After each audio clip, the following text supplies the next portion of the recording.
ಸ್ಪಂದನ ವಾಹಿನಿಯ ಸಮಸ್ತ ವೀಕ್ಷಕ ಬಾಂಧವರಿಗೆ ನಮಸ್ಕಾರ. ಇವತ್ತು ದೇಶದ ಜನ ಎರಡು ವಿಧಾನಸಭಾ ಚುನಾವಣೆಯ ಫಲಿತಾಂಶಕ್ಕೆ ಕಾಯ್ತಾ ಇದ್ರು. ಜೊತೆಗೆ ಆ ಕಾತುರತೆಗೆ ಒಂದು ಕೊನೆಯೂ ಕೂಡ ಸಿಕ್ಕಿದೆ. ಫಲಿತಾಂಶ ಏನು ಅನ್ನುವಂಥದ್ದು ಗೊತ್ತಾಗಿದೆ. ಈಗಾಗಲೇ ನಾನು ಮಾತನಾಡ್ತಾ ಇರುವಂಥದ್ದು ಒಂದು ಗುಜರಾತ್ನ ಚುನಾವಣೆ, ಜೊತೆಗೆ ಇನ್ನು ಈ ಕಡೆ ಬರೋದಾದರೆ ಹಿಮಾಚಲ ಪ್ರದೇಶದ ಚುನಾವಣೆ. ವಿವಿಧ ರಾಜ್ಯಗಳಲ್ಲಿ ಮುಂದಿನ ದಿನಗಳಲ್ಲಿ ವಿಧಾನಸಭೆಯ ಚುನಾವಣೆ ಅನ್ನುವಂಥದ್ದು ಗರಿಗೆದರ್ಲಿಕ್ಕೆ ಇರುವಂಥದ್ದು, ಆವಾಗಿನ ವಿಚಾರಗಳು ಬರಲಿಕ್ಕಿರುವಂಥದ್ದು. ಈ ನಡುವೆ ಈ ಎರಡು ವಿಧಾನಸಭಾ ಚುನಾವಣೆಗಳ ಮೇಲೆ ರಾಷ್ಟ್ರೀಯ ಪಕ್ಷಗಳ ಜೊತೆಯಲ್ಲಿ ಇತರ ಪಕ್ಷಗಳ ಕೂಡ ಕಣ್ಣು ಅನ್ನುವಂಥದ್ದು ಅಲ್ಲಿ ಇತ್ತು. ಇತರ ರಾಜ್ಯಗಳು ಕೂಡ ಗಮನಿಸ್ತಾ ಇತ್ತು ಆ ಎರಡು ವಿಧಾನಸಭೆಯ ಚುನಾವಣೆಯ ರಿಸಲ್ಟ್ ಏನಾಗಿರುತ್ತೆ ಅನ್ನುವಂಥದ್ದು. ಈಗಾಗಲೇ ರಿಸಲ್ಟ್ ಬಂದಿದೆ. ರಿಸಲ್ಟನ್ನು ಕೊಟ್ಟಂಥ ಏನು ಪ್ರಜೆಗಳಿದ್ದಾರೆ, ಯಾವ ರೀತಿ ಆಶೀರ್ವಾದ ಮಾಡಿದ್ದಾರೆ ಅನ್ನುವಂಥದ್ದು ನಮ್ಮ ಮುಂದಿದೆ. ಜೊತೆಗೆ ಈ ಗುಜರಾತ್ನಲ್ಲಿ ಈ ಬಾರಿ ಐತಿಹಾಸಿಕ ಗೆಲುವನ್ನು ಸಂಭ್ರಮಿಸ್ತಾ ಇದೆ BJP. ಈ ಕಡೆ ಬರೋದಾದರೆ ಹಿಮಾಚಲ ಪ್ರದೇಶದಲ್ಲಿ ಕಾಂಗ್ರೆಸ್ ಅಧಿಕಾರದ ಗದ್ದುಗೆಯನ್ನು ಏರಿದೆ. ಅಲ್ಲಿ BJP ಅಧಿಕಾರವನ್ನು ಕಳ್ಕೊಂಡಿದೆ. ಆದರೆ ಇಲ್ಲಿ BJP ಐತಿಹಾಸಿಕ ಗೆಲುವನ್ನು ಗುಜರಾತ್ನಲ್ಲಿ ಸಂಭ್ರಮಿಸ್ತಾ ಇರುವಂಥದ್ದು. ಇದು ಇತಿಹಾಸದಲ್ಲಿ ಈ ರೀತಿಯ ಗೆಲುವು ಗುಜರಾತ್ನಲ್ಲಿ ಮೊದಲ ಬಾರಿಗೆ ಬಂದಿರುವಂಥದ್ದು. ಈಗಾಗಲೇ ಪ್ರಧಾನಮಂತ್ರಿಗಳಿರ್ಬೋದು, BJPಯ ರಾಷ್ಟ್ರೀಯ ನಾಯಕರುಗಳು ಎಲ್ಲ BJPಯ ಏನು ಕೇಂದ್ರ ಕಚೇರಿಯಲ್ಲಿ ದೆಹಲಿಯಲ್ಲಿ ಸಂಭ್ರಮಾಚರಣೆ ಮಾಡ್ತಾ ಇದ್ದಾರೆ. ಈತ ಕಾಂಗ್ರೆಸ್ನ ಗೆಲುವನ್ನು ಕೂಡ ಬೇರೆ ಬೇರೆ ಕಡೆಗಳಲ್ಲಿ ಸಂಭ್ರಮಾಚರಣೆ ಮಾಡ್ತಾ ಇದ್ದಾರೆ. ಎಲ್ಲವೂ ಕೂಡ ಕಾಣ್ತಾ ಇರುವಂಥದ್ದು. ಈ ಗೆಲುವು ಅನ್ನುವಂಥದ್ದು ಕರ್ನಾಟಕ ರಾಜ್ಯದ ಮುಂಬರುವಂಥ ವಿಧಾನಸಭಾ ಚುನಾವಣೆಗೆ ಯಾವ ರೀತಿಯ ಎಫೆಕ್ಟ್ ಅನ್ನುವಂಥದ್ದು ಇರುತ್ತೆ, ಅಂದರೆ ಪರಿಣಾಮ ಯಾವ ರೀತಿಯಲ್ಲಿ ಬೀರುತ್ತೆ ಅನ್ನುವಂಥದ್ದು ನಮ್ಮ ಮುಂದಿರುವಂಥ ಪ್ರಶ್ನೆ. ಈ ರೀತಿಯಲ್ಲಿ ಚರ್ಚೆ ಮುಂದುವರಿಲಿಕ್ಕಿದೆ. ಸೊ ಹಾಗಾಗಿ ಮತ ಸಮರ ಜನತಾ ತೀರ್ಪು ವಿಶೇಷ ಕಾರ್ಯಕ್ರಮಕ್ಕೆ ಸ್ವಾಗತ. ನಾನು ಕುಮಾರ್ ವಿಟ್ಲ. ವೀಕ್ಷಕರೇ, ಈ ಒಂದು ಚರ್ಚೆ ಅನ್ನುವಂಥದ್ದು ನಮ್ಮ ಕರ್ನಾಟಕದಲ್ಲಿ ಮುಂಬರುವಂಥ ಚುನಾವಣೆಗೆ ಈ ಎರಡು ವಿಧಾನಸಭಾ ಚುನಾವಣೆಯ ಫಲಿತಾಂಶ ಯಾವ ರೀತಿಯಲ್ಲಿ ಪರಿಣಾಮ ಬೀರುತ್ತೆ ಅನ್ನುವಂಥ ವಿಚಾರವನ್ನು ಮುಂದಿಟ್ಕೊಂಡು ಚರ್ಚೆನ ಮಾಡಬೇಕು.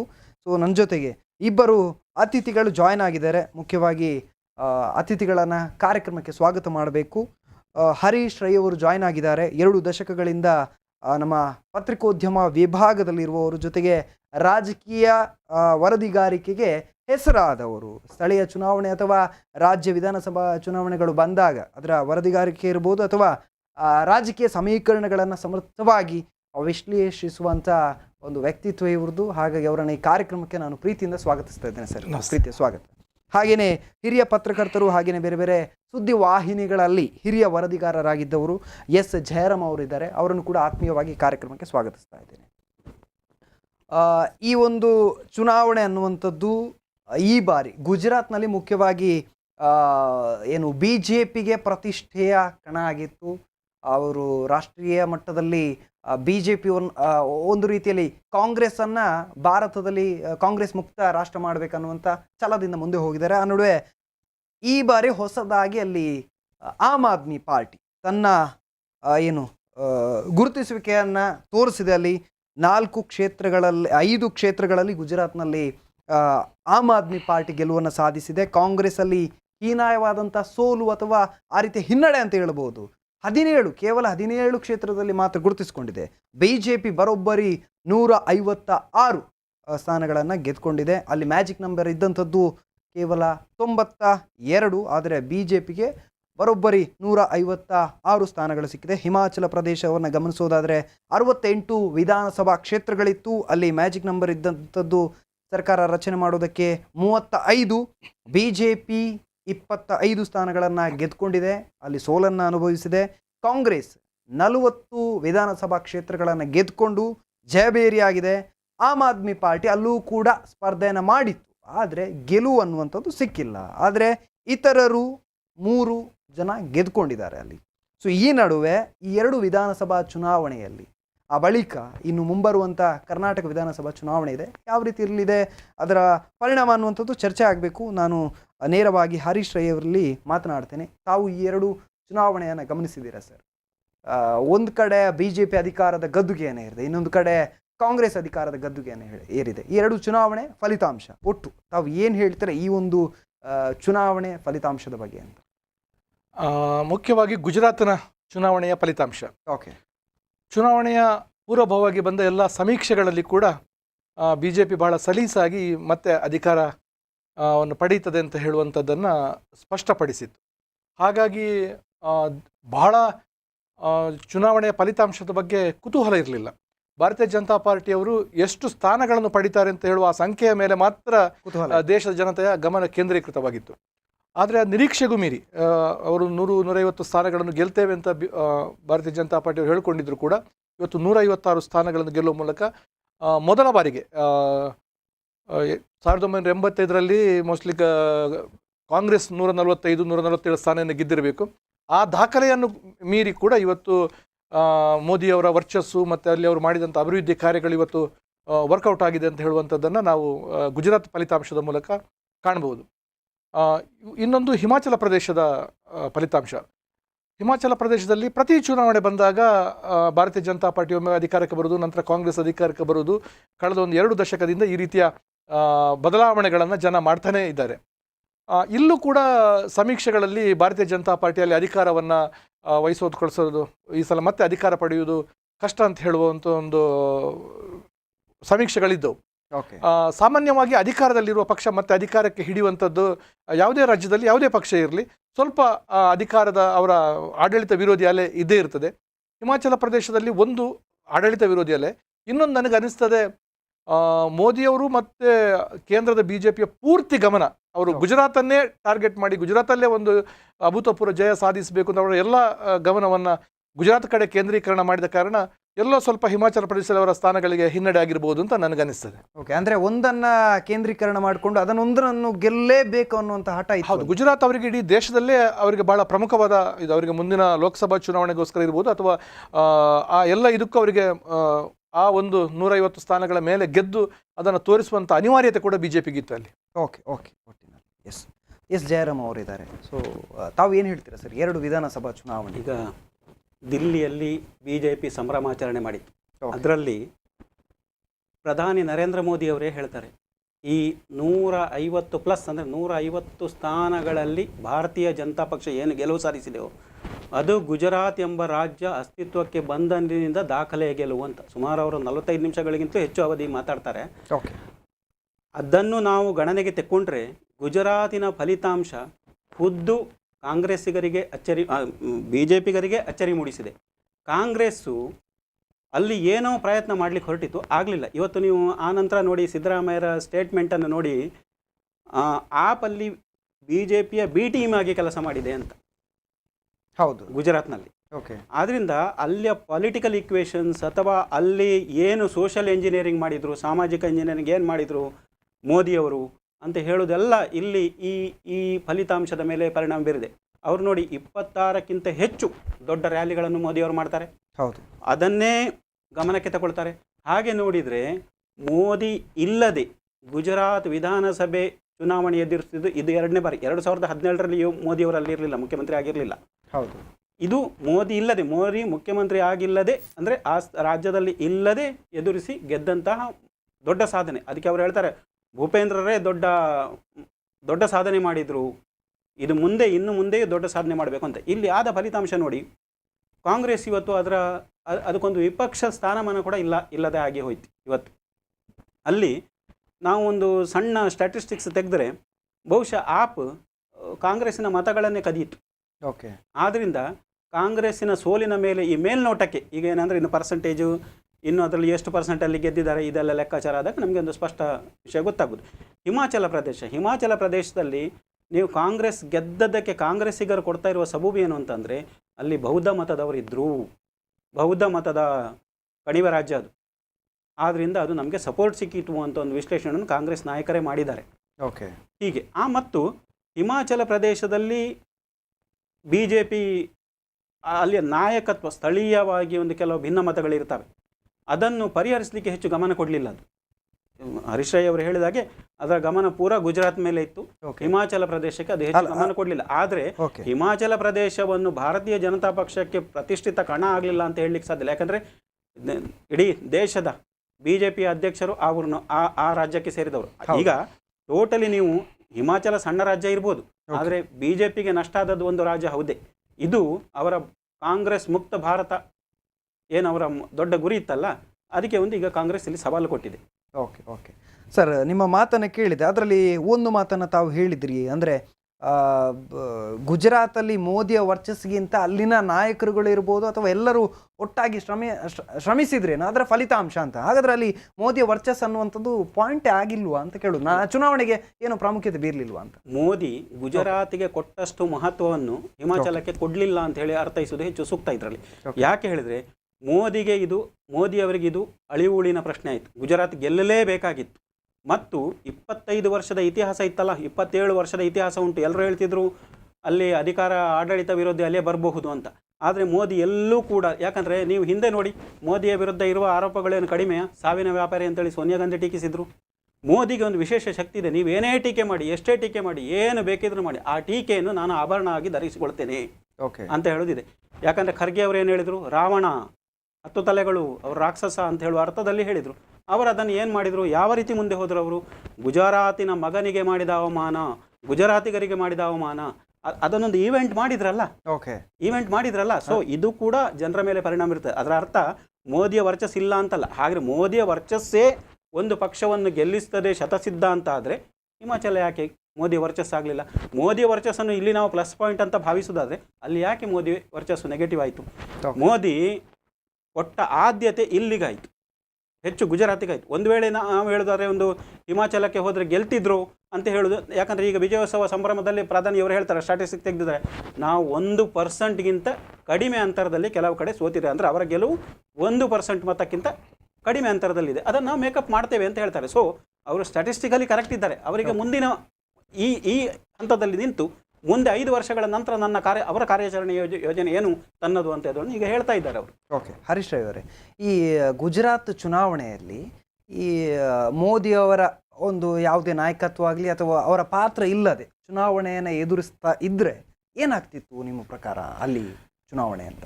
ಅಲ್ಲ, ಗುಜರಾತ್ ಅಂತ ಈಗಿನ ಸದ್ಯದ ಪರಿಸ್ಥಿತಿಯಲ್ಲಿ ಗುಜರಾತ್ ರಾಜ್ಯ ಅಂತ ಅಲ್ಲ, ಯಾವುದೇ ರಾಜ್ಯದಲ್ಲಿ ಮೋದಿಯವರ ಹೆಸರು ಇಲ್ಲದೆ BJP ಬಹಳ ದೊಡ್ಡ ಸಾಧನೆ ಮಾಡ್ತದೆ ಅಂತ ಹೇಳುವ ಸ್ಥಿತಿಯಲ್ಲಿ ಭಾರತೀಯ ಜನತಾ ಪಾರ್ಟಿ ಯಾವ ರಾಜ್ಯದಲ್ಲಿ ಕೂಡ ಅಂತಹ ಬಲಿಷ್ಠ ನಾಯಕರಿಲ್ಲ. ಈಗ ನಿಮಗೆ ಉತ್ತರ ಪ್ರದೇಶದಲ್ಲಿ ಯೋಗಿ ಆದಿತ್ಯನಾಥ್ ಅವರು ಅವರ ಆಡಳಿತ ಮತ್ತು ಅವ್ರದ್ದೇ ಆದ ವರ್ಚಸ್ಸಿನಿಂದ ಮೋದಿಯವರ ವರ್ಚಸ್ಸನ್ನು ಕೂಡ ಬಳಸಿಕೊಂಡು, ಬಟ್ ಅಲ್ಲಿ ಮತ್ತೆ ಅಧಿಕಾರಕ್ಕೆ ಬರುವುದರಲ್ಲಿ ಯೋಗಿಯವರ ಪಾತ್ರ ಬಹಳ ಮಾತ್ರವಾಗಿತ್ತು. ಆದರೆ ಉಳಿದ ರಾಜ್ಯಗಳಲ್ಲಿ ಅಷ್ಟು ಪ್ರಭಾವಿ ನಾಯಕರು ಇದ್ದಾರೆ ಅಂತ ಹೇಳಲಿಕ್ಕಾಗೋದಿಲ್ಲ. ಮುಖ್ಯವಾಗಿ ಗುಜರಾತ್ ಮೋದಿಯವರದೇ ತವರೂರಾದ ಕಾರಣ ಸಹಜವಾಗಿ ಆ ಊರಿನಲ್ಲಿ ಜಯರಾಮ್ ಸರ್ ಹೇಳಿದರು, ಅವರು ಹೇಗೆ ಖರ್ಗೆ ಅವರು ರಾವಣ ಅಂತ ಹೇಳಿದ ಕೂಡಲೇ ಅದನ್ನು ಗುಜರಾತ್ ಜನಗಳ ಒಂದು ಭಾವನೆಯನ್ನು ಹೇಗೆ ಅದರ ಕೆರಳಿಸಿ ಆ ಲಾಭವನ್ನು ಹೇಗೆ ಚುನಾವಣೆಯ ಅಸ್ತ್ರವನ್ನಾಗಿ ಬಳಸಿದ್ರು ಅಂತ ಹೇಳೋದನ್ನು ಬಹಳ ಸ್ಪಷ್ಟ. ಅದು ಇದ್ರ ಜೊತೆಗೆ ನೀವು ಇನ್ನೊಂದು ಗಮನಿಸಬೇಕಾದದ್ದು, ಇವತ್ತು ಗುಜರಾತ್ ಮತ್ತು ಹಿಮಾಚಲ ಪ್ರದೇಶ ಚುನಾವಣೆಗಳು ಮಾತ್ರ ಅಲ್ಲ, ಇದ್ರ ಜೊತೆಗೆ ಒಂದು 5 ರಾಜ್ಯಗಳಿಗೆ 1-2 ಕ್ಷೇತ್ರಗಳಿಗೆಲ್ಲ ವಿಧಾನಸಭಾ ಚುನಾವಣೆಯಾಗಿದೆ. ನೀವು ಬಿಹಾರದಲ್ಲಿ ಸರ್ಕಾರ ಇದೆ, RJD ಮತ್ತು ಜನತಾದಳ JDU ಸರ್ಕಾರ ಇದೆ, ಆದರೆ ಅಲ್ಲಿ BJP ಇವತ್ತು ಉಪಚುನಾವಣೆಯನ್ನು ಗೆದ್ದುಕೊಂಡಿದೆ. ರಾಜಸ್ಥಾನ ಮತ್ತು ಛತ್ತೀಸ್ಗಢನಲ್ಲಿ ಕಾಂಗ್ರೆಸ್ ತಲಾ ಒಂದು ಸ್ಥಾನವನ್ನು ಗೆದ್ದುಕೊಂಡಿದೆ. ಉತ್ತರ ಪ್ರದೇಶದಲ್ಲಿ ಲೋಕಸಭಾ ಚುನಾವಣೆ ನಡೀತು, ಅಲ್ಲಿ ಮುಲಾಯಂ ಸಿಂಗ್ ಯಾದವ್ ಅವರ ಸೊಸೆ ಬಹಳ ದೊಡ್ಡ ಅಂತರದಿಂದ ಆ ಲೋಕಸಭಾ ಸ್ಥಾನವನ್ನು ಗೆದ್ದುಕೊಂಡಿದ್ದಾರೆ. ಹಾಗಾಗಿ ಕಾಂಗ್ರೆಸ್ ರಾಜಸ್ಥಾನ ಮತ್ತು ಛತ್ತೀಸ್ಗಢದಲ್ಲಿ ಅಧಿಕಾರದಲ್ಲಿದೆ ಮತ್ತು ಆ ಸ್ಥಾನವನ್ನು ಅಲ್ಲಿ ಉಳಿಸಿಕೊಳ್ಳಲಿಕ್ಕೆ ಯಶಸ್ವಿಯಾಗಿದ್ದಾರೆ. ಒರಿಸ್ಸಾದಲ್ಲಿ BJD, ಉತ್ತರ ಪ್ರದೇಶದಲ್ಲಿ ಕೂಡ BJP ಒಂದು ಸ್ಥಾನವನ್ನು ಗೆದ್ದಿದೆ. ಓಕೆ. ಸೊ ನಾನು ಕೇಳುವಂಥದ್ದು, ಈ 150ರ ಗಡಿ ದಾಟಿಸ್ಬೇಕನ್ನುವಂಥ ಆ ಒಂದು ಹುರುಪು ಅಥವಾ ಆ ಹುಮ್ಮಸ್ಸನ್ನು ಅಲ್ಲಿ ಹೇಗೂ ವಿನ್ ಆಗ್ತಾ ಇತ್ತು ಅನ್ನುವಂಥ ಸಮೀಕ್ಷೆಗಳಿತ್ತು ಸರ್. ಸೊ ಇಲ್ಲಿ ಈ ಹಿಮಾಚಲ ಪ್ರದೇಶ ಅನ್ನುವಂಥ ಆ ಒಂದು ಸ್ಟೇಟಿಗೆ ಸಂಬಂಧಪಟ್ಟಂತೆ ಅಲ್ಲಿ ಒಂದು ಪ್ರಯತ್ನವನ್ನು ಮಾಡಬಹುದಿತ್ತಲ್ಲ ಅಧಿಕಾರವನ್ನು ಉಳಿಸ್ಕೊಳ್ಳೋದು.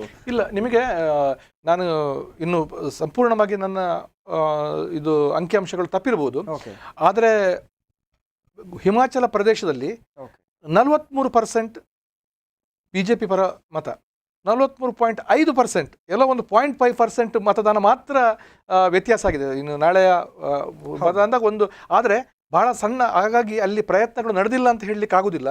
ಮತ್ತು ನೀವು ಈ ಚುನಾವಣೆಯ ಫಲಿತಾಂಶಗಳನ್ನು ಮೇಲ್ನೋಟಕ್ಕೆ ನಿಮಗೆ ಅದು ಹಾಗೆ ಕಾಣ್ತದೆ, ಯಾವುದು ಅವರೊಂದು 15 ಸೀಟ್ ಜಾಸ್ತಿ, ಆದರೆ ನೀವು ಆ ಒಳಹೊಕ್ಕು ಅಂದರೆ ಪ್ರತಿ ವಿಧಾನಸಭಾ ಕ್ಷೇತ್ರವಾರು ನೀವು ಚುನಾವಣೆಯ ಫಲಿತಾಂಶಗಳು ಏನಾಗಿದೆ ಅಂತ ನೋಡಿದರೆ ಅಲ್ಲಿ ನಿಮಗೆ ಗೊತ್ತಾಗ್ತದೆ ಯಾಕೆ ಚುನಾವಣೆಯಲ್ಲಿ ಸೋಲು ಕಂಡಿದ್ದಾರೆ.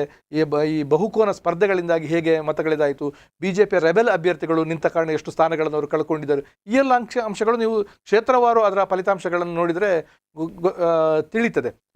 ಇನ್ನೊಂದು ನಿಮಗೆ ಹಿಮಾಚಲ ಪ್ರದೇಶದಲ್ಲಿ ಗಿಂತಲೂ ಕೂಡ ಗುಜರಾತ್ ಚುನಾವಣೆ ಅವರಿಗೆ ಬಹಳ ಮಹತ್ವ. ಈ ಲೋಕಸಭಾ ಚುನಾವಣೆಯ ದೃಷ್ಟಿಯಿಂದ ಅವರು ಅದನ್ನು ನೋಡಿಕೊಂಡ ಕಾರಣ ಅದಕ್ಕೆ ವಿಶೇಷ ಮಹತ್ವವನ್ನು ಗುಜರಾತಿಗೆ ಕೊಟ್ಟಿದ್ದಾರೆ. ಮತ್ತು ಕಾಂಗ್ರೆಸ್, ರಾಹುಲ್ ಗಾಂಧಿಯವರು ಇವತ್ತು ಭಾರತ ಜೋಡೋದಂಥ ಒಂದು ಕಾರ್ಯಕ್ರಮ ಮಾಡುವಾಗ ಗುಜರಾತ್ನಲ್ಲಿ ಚುನಾವಣೆ ನಡೀತಾ ಇರುವಾಗ ಗುಜರಾತ್ ಕಡೆಗೆ ಅವರು ಹೋಗ್ತಾನೆ ಇಲ್ಲ ಅಂತ ಹೇಳಿದರೆ ಕಾಂಗ್ರೆಸ್ ಅಲ್ಲಿ ಚುನಾವಣೆಗೆ ಮೊದಲೇ ಸೋಲೊಪ್ಪಿಕೊಂಡಿದೆ. ನಿಮಗೆ ಅವರು ಕಳೆದ ಚುನಾವಣೆಯಲ್ಲಿ ಒಂದು ನಿರೀಕ್ಷೆ ಮೂಡಿಸಿತ್ತು, ಎಲ್ಲಿ ಗುಜರಾತ್ನಲ್ಲಿ ಬಿಜೆಪಿ 99 ಸ್ಥಾನಕ್ಕೆ ಬಂದು ಸ್ವಲ್ಪ ಆತಂಕ ಇತ್ತು. ಕಳೆದ ಚುನಾವಣೆಯಲ್ಲಿ ಕಾಂಗ್ರೆಸ್ 70-77 ಸ್ಥಾನದವರೆಗೆ ಗೆದ್ದಿತ್ತು. ಆದರೆ ದಿಢೀರ್ ಒಂದು 60 ಸ್ಥಾನವನ್ನು ಅವರು ಕಳ್ಕೊಳ್ಳೋದು ಹೇಳಿದರೆ ಬಿಜೆಪಿ ಗೆದ್ದಿದೆ ಅಂತ ಹೇಳೋದಕ್ಕೆ ಕೂಡ ಕಾಂಗ್ರೆಸ್ನವರು ಬಹಳ ಗುಜರಾತ್ನ ಬಗ್ಗೆ ಗಂಭೀರವಾಗಿ ಯೋಚಿಸಬೇಕು ಮತ್ತು ಅವರು ಆತ್ಮಾವಲೋಕನ ಮಾಡ್ಕೊಳ್ಬೇಕಾದ ಸ್ಥಿತಿ ಇದೆ. ಅವರು ಬಿಜೆಪಿ ಗೆದ್ದಿದೆ ಅಂತ ಹೇಳೋದಕ್ಕಿಂತ ಕಾಂಗ್ರೆಸ್ಸಿನ ಇದು ಯಾವುದು ಕಾರಣ ಏನು ಅಂತ ತಮ್ಮ ಒಂದು ವಿಶ್ಲೇಷಣೆ ಮಾಡುವುದಾದರೆ, ಆ ಕಾಂಗ್ರೆಸ್ ಆ ಒಂದು ಗುಜರಾತ್ ಚುನಾವಣೆ ಅಲ್ಲಿ ಅಷ್ಟೊಂದು ಸೋಲ್ಬೇಕಾದ್ರೆ ಒಂದು 30 ಸ್ಥಾನ ಅಲ್ಲ ಸರ್, ಬರೋಬ್ಬರಿ 60ಕ್ಕೂ ಹೆಚ್ಚು ಸ್ಥಾನಗಳನ್ನು ಕಳ್ಕೊಂಡಿದೆ. ಯಾಕೆ ಇರ್ಬೋದು ಕಾರಣಗಳನ್ನು? ಇಲ್ಲ, ಅವರು ಚುನಾವಣೆಗೆ ಮೊದಲೇ ಒಂದು ಸೋಲೊಪ್ಪಿಕೊಂಡಂಥ ಒಂದು ಪರಿಸ್ಥಿತಿ ಇದೆ ನೋಡಿ. ಕಾಂಗ್ರೆಸ್ನಲ್ಲಿ ಬದಲಾವಣೆಗಳನ್ನು ಕಾಂಗ್ರೆಸ್ ಇನ್ನೂ ಅದಕ್ಕೆ ಒಗ್ಗಿಕೊಳ್ಳಿಲ್ಲ. ಸೋಲುಗಳಿಂದ ಕಾಂಗ್ರೆಸ್ ಪಾಠ ಕಲಿತಿಲ್ಲ. ಬಿ ಜೆ ಪಿಯವರು 20-25 ಶಾಸಕರುಗಳನ್ನು ಸಚಿವರುಗಳಿಗೆ ಟಿಕೆಟ್ ಕೊಡದೆ ಹೊಸ ಮುಖಗಳಿಗೆ ಟಿಕೆಟ್ ಕೊಟ್ಟು ಗೆಲ್ಲುವಂಥ ಒಂದು ಅವರನ್ನು ಗೆಲ್ಲಿಸುವಂಥ ಸವಾಲನ್ನು ಸ್ವೀಕಾರ ಮಾಡ್ತಾರೆ. ಆದರೆ ಕಾಂಗ್ರೆಸ್ನಲ್ಲಿ ಆ ರೀತಿಯಲ್ಲಿ ಎಲ್ಲಿವರೆಗೆ ಅಂತ ಹೇಳಿದರೆ ಒಂದು ಪಕ್ಷದಲ್ಲಿ ಒಬ್ಬನಿಗೆ ಒಂದೇ ಹುದ್ದೆ ಅಂತ ಹೇಳುವಂಥ ಇದಿತ್ತು. ಬಿ ಜೆ ಪಿಯಲ್ಲಿ ಭಾಳ ಕಟ್ಟುನಿಟ್ಟಾಗಿ ಅದನ್ನು ಅವರು ಪಾಲನೆ ಮಾಡ್ತಾರೆ. ಅವನು ಎಷ್ಟೇ ದೊಡ್ಡ ನಾಯಕನಾಗಿರಲಿ, ಅವನು ಪಕ್ಷದ ರಾಷ್ಟ್ರೀಯ ಅಧ್ಯಕ್ಷನಾಗಿದ್ದರೆ ಅವನನ್ನು ಸಚಿವ ಸ್ಥಾನದಿಂದ ಮರುದಿವಸ ತೆಗೆದುಹಾಕಿ ಅವನಿಗೆ ಪಕ್ಷದ ಅಧ್ಯಕ್ಷ ಸ್ಥಾನ ಮಾತ್ರ ಕೊಡ್ತಾರೆ. ಇಲ್ಲಿ ಮಲ್ಲಿಕಾರ್ಜುನ ಖರ್ಗೆ ಅವರು ಅಖಿಲ ಭಾರತ ಕಾಂಗ್ರೆಸ್ನ ಅಧ್ಯಕ್ಷರಾದರು, ಅವರೇ ಪ್ರತಿಪಕ್ಷದ ನಾಯಕರಾಗಿ ಮುಂದುವರಿತಿದ್ದಾರೆ. ಅವರನ್ನು ಪ್ರತಿಪಕ್ಷ ಅಲ್ಲಿಗೆ ಕಾಂಗ್ರೆಸ್ಸಿಗೆ ಆ ಬದಲಾವಣೆಗೆ ಮಾಡಲಿಕ್ಕೆ ಸಾಧ್ಯನೇ ಆಗ್ತಾ ಇಲ್ಲ. ಒಂದು ಪಕ್ಷದಲ್ಲಿ ಒಂದೇ ಹುದ್ದೆ ಅಂತ ಹೇಳುವ ಸಿದ್ಧಾಂತ ಕಾಂಗ್ರೆಸ್ನಲ್ಲಿಯೂ ಇದೆ, ಆದರೆ ಅದನ್ನು ಇಂಪ್ಲಿಮೆಂಟ್ ಆಗ್ತಾ ಇಲ್ಲ. ನಿಮಗೆ ಈ ರೀತಿ ಯಾವಾಗ ಚುನಾವಣೆಗಳಿಗಿರ್ಬೋದು ಅಥವಾ ಪಕ್ಷದ ಒಂದು ಸಂಘಟನೆಯಲ್ಲಿ ಕಟ್ಟುನಿಟ್ಟಿನ ಕ್ರಮವನ್ನು ನೀವು ಕೈಗೊಳ್ಳುವಂಥ ನಿರ್ಧಾರವನ್ನು ಯಾವಾಗ ಕೈಗೊಳ್ಳೋದಿಲ್ಲ, ಆಗ ಪಕ್ಷ ಗೆಲುವು ಸಾಧಿಸಲಿಕ್ಕೆ ತುಂಬ ಕಷ್ಟ ಆಗ್ತದೆ. ಓಕೆ, ಇನ್ನು ಆಮ್ ಆದ್ಮಿ ಪಾರ್ಟಿ ಗುಜರಾತ್ನಲ್ಲಿ ತನ್ನ ಒಂದು ಓಟನ್ನು ಪಡ್ಕೊಳ್ಳಿಕ್ಕೆ ಅಂದರೆ ಭಾರಿ ಪ್ರಚಾರವನ್ನು ಮಾಡಿದೆ. ಅರವಿಂದ್ ಕೇಜ್ರಿವಾಲ್ ಇರ್ಬೋದು ಅಥವಾ ಅಲ್ಲಿನ ಆಪ್ನ ನಾಯಕರು ಇರ್ಬೋದು, ಅಬ್ಬರದ ಪ್ರಚಾರವನ್ನು ಮಾಡಿದರು. ಆದರೆ ಪ್ರಚಾರದ ರೀತಿಯಲ್ಲಿ ನೋಡೋದಾದ್ರೆ ಆ ರೀತಿಯ ಮತಗಳನ್ನು ಸೆಳೆಯುವಲ್ಲಿ ವಿಫಲ ಆಗಿರ್ಬೋದು. ಆದರೆ ಅಲ್ಲಿ 5 ಸ್ಥಾನಗಳನ್ನು ಗೆದ್ಕೊಂಡಿದೆ, ಒಂದು ಓಪನಿಂಗ್ ಆಗಿದೆ ಅಲ್ಲಿ ಅಂತ. ಸೊ ಕಾರಣ ಏನಿರ್ಬೋದು ಸರ್? ಅಂದರೆ ಅಲ್ಲೂ ಕೂಡ ಒಂದು ಈಗ ದಿಲ್ಲಿ ಇರ್ಬೋದು, ಪಂಜಾಬ್ ಇರ್ಬೋದು, ಒಂದೊಂದೇ ರಾಜ್ಯಗಳನ್ನು ತನ್ನ ವಿಧಾನಸಭಾ ಕ್ಷೇತ್ರಗಳನ್ನು ಕಂಡುಕೊಳ್ತಾ ಇದೆ, ಗುರುತನ್ನು ಆಮ್ ಆದ್ಮಿ ಪಾರ್ಟಿ ಇದೆ ಅನ್ನೋದನ್ನು ಗುರುತಿಸ್ತಾ ಇದೆ. ಜಯರಾಮ್ ಅವರೇ, ತಾವು ಏನು ಹೇಳ್ತೀರಾ ಆಮ್ ಆದ್ಮಿ ಪಾರ್ಟಿಯವರ ಈ ಒಂದು ಗೆಲುವಿನ ಬಗ್ಗೆ? ಗುಜರಾತ್ನಲ್ಲಿ ಬಿ ಜೆ ಪಿ ಬಿಟ್ಟರೆ ಒಂದು ಹೈ ವೋಲ್ಟೇಜ್ ಪ್ರಚಾರ ಮಾಡಿದ್ದ ಆಮ್ ಆದ್ಮಿ. ಓಕೆ, ಅದರ ನಾಯಕರು ವಾರಕ್ಕೊಮ್ಮೆ ಆದರೂ ಅಲ್ಲಿಗೆ ಹೋಗಿ ಒಂದು ರ್ಯಾಲಿ ಮಾಡ್ತಾಯಿದ್ರು. ಕಾಂಗ್ರೆಸ್ಸು ಅಲ್ಲಿ ತನ್ನ ಪ್ರಚಾರದಲ್ಲಿ ಅದೇ ಹರೀಶ್ ರೈ ಹೇಳಿದ ಮಾತನ್ನು ಮುಂದುವರಿಸುವುದಾದರೆ ಅದು ತನ್ನ ಚುನಾವಣಾ ಪ್ರಚಾರ ಹಂತದಲ್ಲೇ ತನ್ನ ಸೋಲನ್ನು ಒಪ್ಪಿಕೊಂಡಿತ್ತು ಅಂತ ನಾವು ಭಾವಿಸುವುದಾದರೆ ಅಲ್ಲಿ ಆಪೆ ಬಹಳ ಸ್ಪರ್ಧಿ ಬಿ ಜೆ ಪಿಗೆ ಅಂತೇಳಿತ್ತು. ಈಗ ಅಲ್ಲಿ ನಾವು ಅಂಕಿಅಂಶಗಳನ್ನು ನೋಡೋದಾದರೆ ನೀವು ಬಿ ಜೆ ಪಿಯ ವಿರೋಧಿಗಳು ತುಂಬ ಇರಬಹುದು, ಆದರೆ ಬಿ ಜೆ ಪಿಗೆ ಆಲ್ಟರ್ನೇಟಿವ್ ಯಾವುದು, ಪರ್ಯಾಯ ಯಾವುದು? ಆಪ್ ಅನೇಕ ಭರವಸೆಗಳನ್ನು ಕೊಟ್ಟಿತ್ತು. ಅಲ್ಲಿ ಆಪ್ ಕೊಟ್ಟ ಭರವಸೆಗಳು ಅಲ್ಲಿಯ ಖಜಾನೆಗೆ ಹೊರೆಯಾಗುವಂಥ ರೀತಿಯ ಫ್ರೀ ಬೀಸ್ ಅಂತ ಏನು ಹೇಳ್ತೇವೆ ಅದು. 27 ವರ್ಷಗಳಿಂದ ಗುಜರಾತ್ನಲ್ಲಿ ಬಿ ಜೆ ಪಿ ಇತ್ತು, ಅದು ಮಾಡದ ಕೆಲಸವನ್ನು ನಾನು ಮಾಡ್ತೇನೆ ಅಂತೇಳಿ ಅವರು ಹೇಳಿದರು. ಆದರೆ ಇದರ ನಡುವೆಯೂ 7ನೇ ಬಾರಿ ಬಿ ಜೆ ಪಿ ಅಧಿಕಾರಕ್ಕೆ ಬಂತು. ಈಗ ನೋಡಿ, ಸ್ವಲ್ಪ ನೀವು 2017ಕ್ಕೆ ಹೋಗಿ ನೀವು, ಓಕೆ, ಅಲ್ಲಿ ಕಾಂಗ್ರೆಸ್ಸಿಗೆ ಶಕ್ತಿಯಾಗಿದ್ದಂತಹ 3 ವ್ಯಕ್ತಿಗಳಿದ್ದಾರೆ. ಹಾರ್ದಿಕ್ ಪಟೇಲ್, ಅಲ್ಪೇಶ್ ಠಾಕೂರ್, ಜಿಗ್ನೇಶ್ ಮೇವಾನಿ. ಇವರಲ್ಲಿ ಈ ಸರ್ತಿ ಏನಾಗಿದೆ, ಹಾರ್ದಿಕ್ ಅಲ್ಪೇಶ್ ನಿಷ್ಠೆ ಬದಲಿಸಿ ಕಮಲದ ಕೈ ಹಿಡಿದಿದ್ದಾರೆ. ಈಗ ಮೇವಾನಿ ಒಂದೇ ಅವರಿಗೆ ಕಾಂಗ್ರೆಸ್ಸಿಗೆ ಆಸ್ತಿಯಾಗಿದ್ದದ್ದು. ಮತ್ತು ಕಾಂಗ್ರೆಸ್ಸಲ್ಲಿ ಹೆಚ್ಚು ಆದ್ಯತೆಯನ್ನೇ ಕೊಡಲಿಲ್ಲ. ಯಾಕಂದರೆ ನಿಮಗೆ ಕಾಂಗ್ರೆಸ್ನಲ್ಲಿ ಮೋದಿಗೆ, ಅಮಿತ್ ಶಾಗೆ ಇವರನ್ನು ಸರಿಗಟ್ಟುವಂಥ ಒಂದು ತಾರಾ ಮೌಲ್ಯದ ಪ್ರಚಾರಕರನ್ನು ಹುಡುಕಿ ಕೊಡಿ ನೋಡುವ. ಮೋದಿಯ ಭಾಷಣ ಅದ್ಭುತ ಅಂತ ಹೇಳೋದನ್ನು ಕಾಂಗ್ರೆಸ್ನ ಹಿರಿಯ ನಾಯಕರೇ ಹೇಳ್ತಾರೆ. ಇವತ್ತಿಗೂ ಕಾಂಗ್ರೆಸ್ ಹೇಳ್ತಿರೋದು ಬಡವರ ಉದ್ಧಾರ ಅಂತೇಳಿ. ನೀವು ಎಷ್ಟು ವರ್ಷ ಅಂತ ಬಡವರನ್ನು ನೀವು ಬಡವರು ಹೇಳ್ತೀವಿ. ಭಾರತ ದೇಶದ ಜನಸಂಖ್ಯೆಯಲ್ಲಿ ಬಡವರ ಸಂಖ್ಯೆ ಇಳಿತಾಗಿ ಮಧ್ಯಮ ವರ್ಗದ ಸಂಖ್ಯೆ ಹೆಚ್ಚುತ್ತಾ ಇದೆ. ಯಾಂತ್ರೀಕರಣ ಆದಮೇಲೆ ದುಡಿಮೆಗಾರರ ಸಂಖ್ಯೆ ಹೆಚ್ಚುತ್ತಾ ಇದೆ. ಸೊ ನೀವು ಇವತ್ತು ನಾನು ಬಡವರ ಬಂಧು ಅಂತ ಹೇಳಿ ಹಿಂದಿನ ರಾಜಕಾರಣ ಮಾಡಲಿಕ್ಕೆ ಆಗುವುದಿಲ್ಲ. ಜನಾರ್ದನ ಪೂಜಾರಿ ಅವರ ಕಾಲಕ್ಕೆ ಬಡವರ ಬಂಧು ರಾಜಕಾರಣ ಮುಗಿತದೆ. ಆ ನಂತರ ಬಂದವರು ನಾನು ಬಡವರ ಬಂಧು ಅಂತ ಕಾಂಗ್ರೆಸ್ಸಿನ ಸ್ಟೀರಿಯೋಟೈಪ್ ಪ್ರಚಾರವನ್ನು ಹೇಳಿದರೆ ಬಹುಶಃ ಅದು ಇವತ್ತಿನ ಇಂಪ್ಯಾಕ್ಟ್ ಆಗೋದಿಲ್ಲ. ನೀವು ನೋಡಿ, ಸಂಭ್ರಮಾಚರಣೆಯಲ್ಲಿ ಮೋದಿಯವರು ಏನು ಹೇಳ್ತಾರೆ, ಎಷ್ಟೋ ಲಕ್ಷ ಮತದಾರರು ಹೊಸ ಮತದಾರರಾಗಿದ್ದರು, ಅವರು ಯಾರೂ ಕಾಂಗ್ರೆಸ್ ಕೈ ಹಿಡಿಲಿಲ್ಲ, ಆಪ್ನ ಕೈ ಹಿಡಿದಿಲ್ಲ ಅಂತ ಹೇಳ್ತಾರೆ. ಹಾಗಾದರೆ ಇಲ್ಲಿ ಮೋದಿ ಯಾವಾಗಲೂ ಜಪಿಸುವುದು ಅಭಿವೃದ್ಧಿಯ ಮಂತ್ರ. ಅವರು ಕೋಟ್ಯಾಂತರ ರೂಪಾಯಿ ಯೋಜನೆಗಳನ್ನು ಘೋಷಿಸ್ತಾರೆ. ಮತ್ತು ಈಗ ಹೊಸದಾಗಿ PM ಗತಿಶಕ್ತಿ ಯೋಜನೆ ಅಂತ ತಂದಿದ್ದಾರೆ. ನೀವು ಯಾವುದೇ ಯೋಜನೆಗಳನ್ನು ಕಾಲಮಿತಿಯೊಳಗೆ ಮುಗಿಸಬೇಕು ಈಗಿನ ಅವಧಿಯಲ್ಲಿ. ಹಾಗಾಗಿ ನೀವು 20 ವರ್ಷಗಳ ಹಿಂದೆ ಶಿಲಾನ್ಯಾಸ ಮಾಡಿದ್ದು ಈಗ ಆಗದಿದ್ದರೆ PM ಅದನ್ನು ಡ್ರೋನ್ ಬಳಸಿ ಅವರ ಕಚೇರಿಯಲ್ಲಿ ನೋಡ್ತಾರೆ ಅವರದನ್ನು. ಆದ್ದರಿಂದ ಎಲ್ಲ ಯೋಜನೆಗಳು ಈ ಹಿಂದೆ 20, 25, 30 ವರ್ಷಗಳ ಹಿಂದೆ ನಡೆದಂಥ ಯೋಜನೆಗಳೆಲ್ಲ ಈಗ ಒಂದು ಅಂತಿಮ ಹಂತಕ್ಕೆ ಬರ್ತಿದ್ದಾವೆ, ಕೆಲವು ಮುಗ್ದಿದ್ದಾವೆ. ಆದ್ದರಿಂದ ನರೇಂದ್ರ ಮೋದಿಯವರ ಮೇಲೆ ಬಹುಶಃ ಯುವ ತಲೆಮಾರಿಗೆ ಸ್ವಲ್ಪ ಹೆಚ್ಚು ಭರವಸೆ ಇದೆ ಅಂತ ನನಗನಿಸ್ತದೆ. ಬಹುಶಃ ಆದ್ದರಿಂದ ಗುಜರಾತ್ ಇವರು ನಿರೀಕ್ಷೆ ಮೀರಿದ ಫಲಿತಾಂಶವನ್ನು ಕೊಟ್ಟಿತ್ತು. ಅದೇ ರೀತಿ ಕಾಂಗ್ರೆಸ್ಸಿಗೆ ಕೂಡ ನಿರೀಕ್ಷೆ ಮೀರಿದ ಫಲಿತಾಂಶವನ್ನು ಅದು ಕೊಟ್ಟಿತ್ತು. ಆದರೆ ಇವರಿಬ್ಬರಲ್ಲಿ ಆಪ್ ಏನೋ ಬಹಳ ನಿರೀಕ್ಷೆ ಇಟ್ಟುಕೊಂಡು ಬಂತು, ಅದು ತನ್ನ ಯತ್ನದಲ್ಲಿ ಸಫಲ ಆಗಲಿಲ್ಲ. ಓಕೆ. ಇನ್ನು ಈ ಎರಡೂ ಚುನಾವಣೆಗಳು ಕೂಡ ಕರ್ನಾಟಕದ ವಿಧಾನಸಭಾ ಚುನಾವಣೆಯ ಮೇಲೆ ಪರಿಣಾಮ ಬೀರುತ್ತೆ ಅನ್ನುವಂಥದ್ದು ಒಂದು ಕಡೆ ವಾದ ಆದರೆ, ಇನ್ನೊಂದು ಕಡೆ ಇದೆ ಇಲ್ಲ ಅದು ನಮಗೆ ಪರಿಣಾಮ ಬೀರುವುದಿಲ್ಲ, ನಮ್ಮದು ಬೇರೆನೇ ಲೋಕ, ಇಲ್ಲಿನ ರಾಜಕೀಯ ಬೇರೆನೇ ಇದೆ ಅನ್ನುವಂಥ ವಾದಗಳಿದೆ. ಹರೀಶ್ ರೈ ಅವರೇ, ತಮ್ಮ ಪ್ರಕಾರ ಈ ಎರಡು ಚುನಾವಣೆಗಳು ಕರ್ನಾಟಕದ ಮೇಲೆ ಪ್ರಭಾವ ಬೀರುತ್ತಾ? ಇಲ್ಲ, ವೈಯಕ್ತಿಕವಾಗಿ ನನ್ನ ಅಭಿಪ್ರಾಯ, ಗುಜರಾತ್ನ ಫಲಿತಾಂಶ ಕರ್ನಾಟಕದ ವಿಧಾನಸಭಾ ಚುನಾವಣೆ ಮೇಲೆ ಫಲಿತಾಂಶ ಬೀರ್ತದೆ ಅಂತ ನನಗನ್ಸೋದಿಲ್ಲ. ಯಾಕೆಂತ ಹೇಳಿದ್ರೆ ಆ ರಾಜ್ಯದ ರಾಜಕೀಯ ವಿದ್ಯಮಾನಗಳು ಅದರ ಮೇಲೆ ಅಲ್ಲಿಯ ಮತದಾರರು ಚಲಾಯಿಸಿದ್ದಾರೆ. ಮೋದಿಯವರ ವರ್ಚಸ್ಸು ಕರ್ನಾಟಕದಲ್ಲಿ ಕೂಡ ನಿಮಗೆ ಲೋಕಸಭಾ ಚುನಾವಣೆ ಬಂದಾಗ ಜನಗಳ ಮತ ಚಲಾಯಿಸುವ ಜನಗಳ ನಿರ್ಧಾರಗಳು ಬೇರೆ ಇರ್ತದೆ. ನೀವು ಕಳೆದ ಲೋಕಸಭಾ ಚುನಾವಣೆಯನ್ನು ಗಮನಿಸ್ಬೋದು. 2019 ಚುನಾವಣೆಯಲ್ಲಿ BJPಗೆ ಎಲ್ಲೆಲ್ಲ ಅಸ್ತಿತ್ವ ಇಲ್ಲ ಅಂತಹ ಲೋಕಸಭಾ ಕ್ಷೇತ್ರಗಳಲ್ಲೂ ಕೂಡ BJP ಜಯಗಳಿಸಿತು. ಸುಮಾರು 25 ಲೋಕಸಭಾ ಕ್ಷೇತ್ರಗಳನ್ನು BJP ಕೂಡ ಊಹೆ ಮಾಡಿರಲಿಲ್ಲ. ಅದೇನು ಕರ್ನಾಟಕದ BJPಯಿಂದಾಗಿ ಗೆದ್ದಿದೆ ಅಂತ ಹೇಳ್ಕೊಳ್ಳಿಕ್ಕೆ ಸಾಧ್ಯನೇ ಇಲ್ಲ. ಯಾಕೆಂತೇಳಿದ್ರೆ ಅದು ಮೋದಿಯವರಿಗೋಸ್ಕರ ಅಷ್ಟು ಲೋಕಸಭಾ ಚುನಾವಣೆಯಲ್ಲಿ ಬಂತು. ಆದರೆ ನಿಮಗೆ ವಿಧಾನಸಭಾ ಚುನಾವಣೆಗಳು ಬಂದಾಗ ಅದರದ್ದೇ ಆದ ಕಾರಣಗಳಿರ್ತವೆ. ಒಂದು, ಈಗ ಸಹಜವಾಗಿ ಯಡಿಯೂರಪ್ಪರ ಆಡಳಿತ, ಆಮೇಲೆ ಬಸವರಾಜ ಬೊಮ್ಮಾಯಿ ಅವರು ಮುಖ್ಯಮಂತ್ರಿ ಆದ ಮೇಲೆ ಇದ್ದ ಪಕ್ಷದ ಆ ವರ್ಚಸ್ಸು BJPಯ ಉಳಿಸಿಕೊಂಡಿದೆ ಅಂತ ನನಗೆ ಅನಿಸೋದಿಲ್ಲ.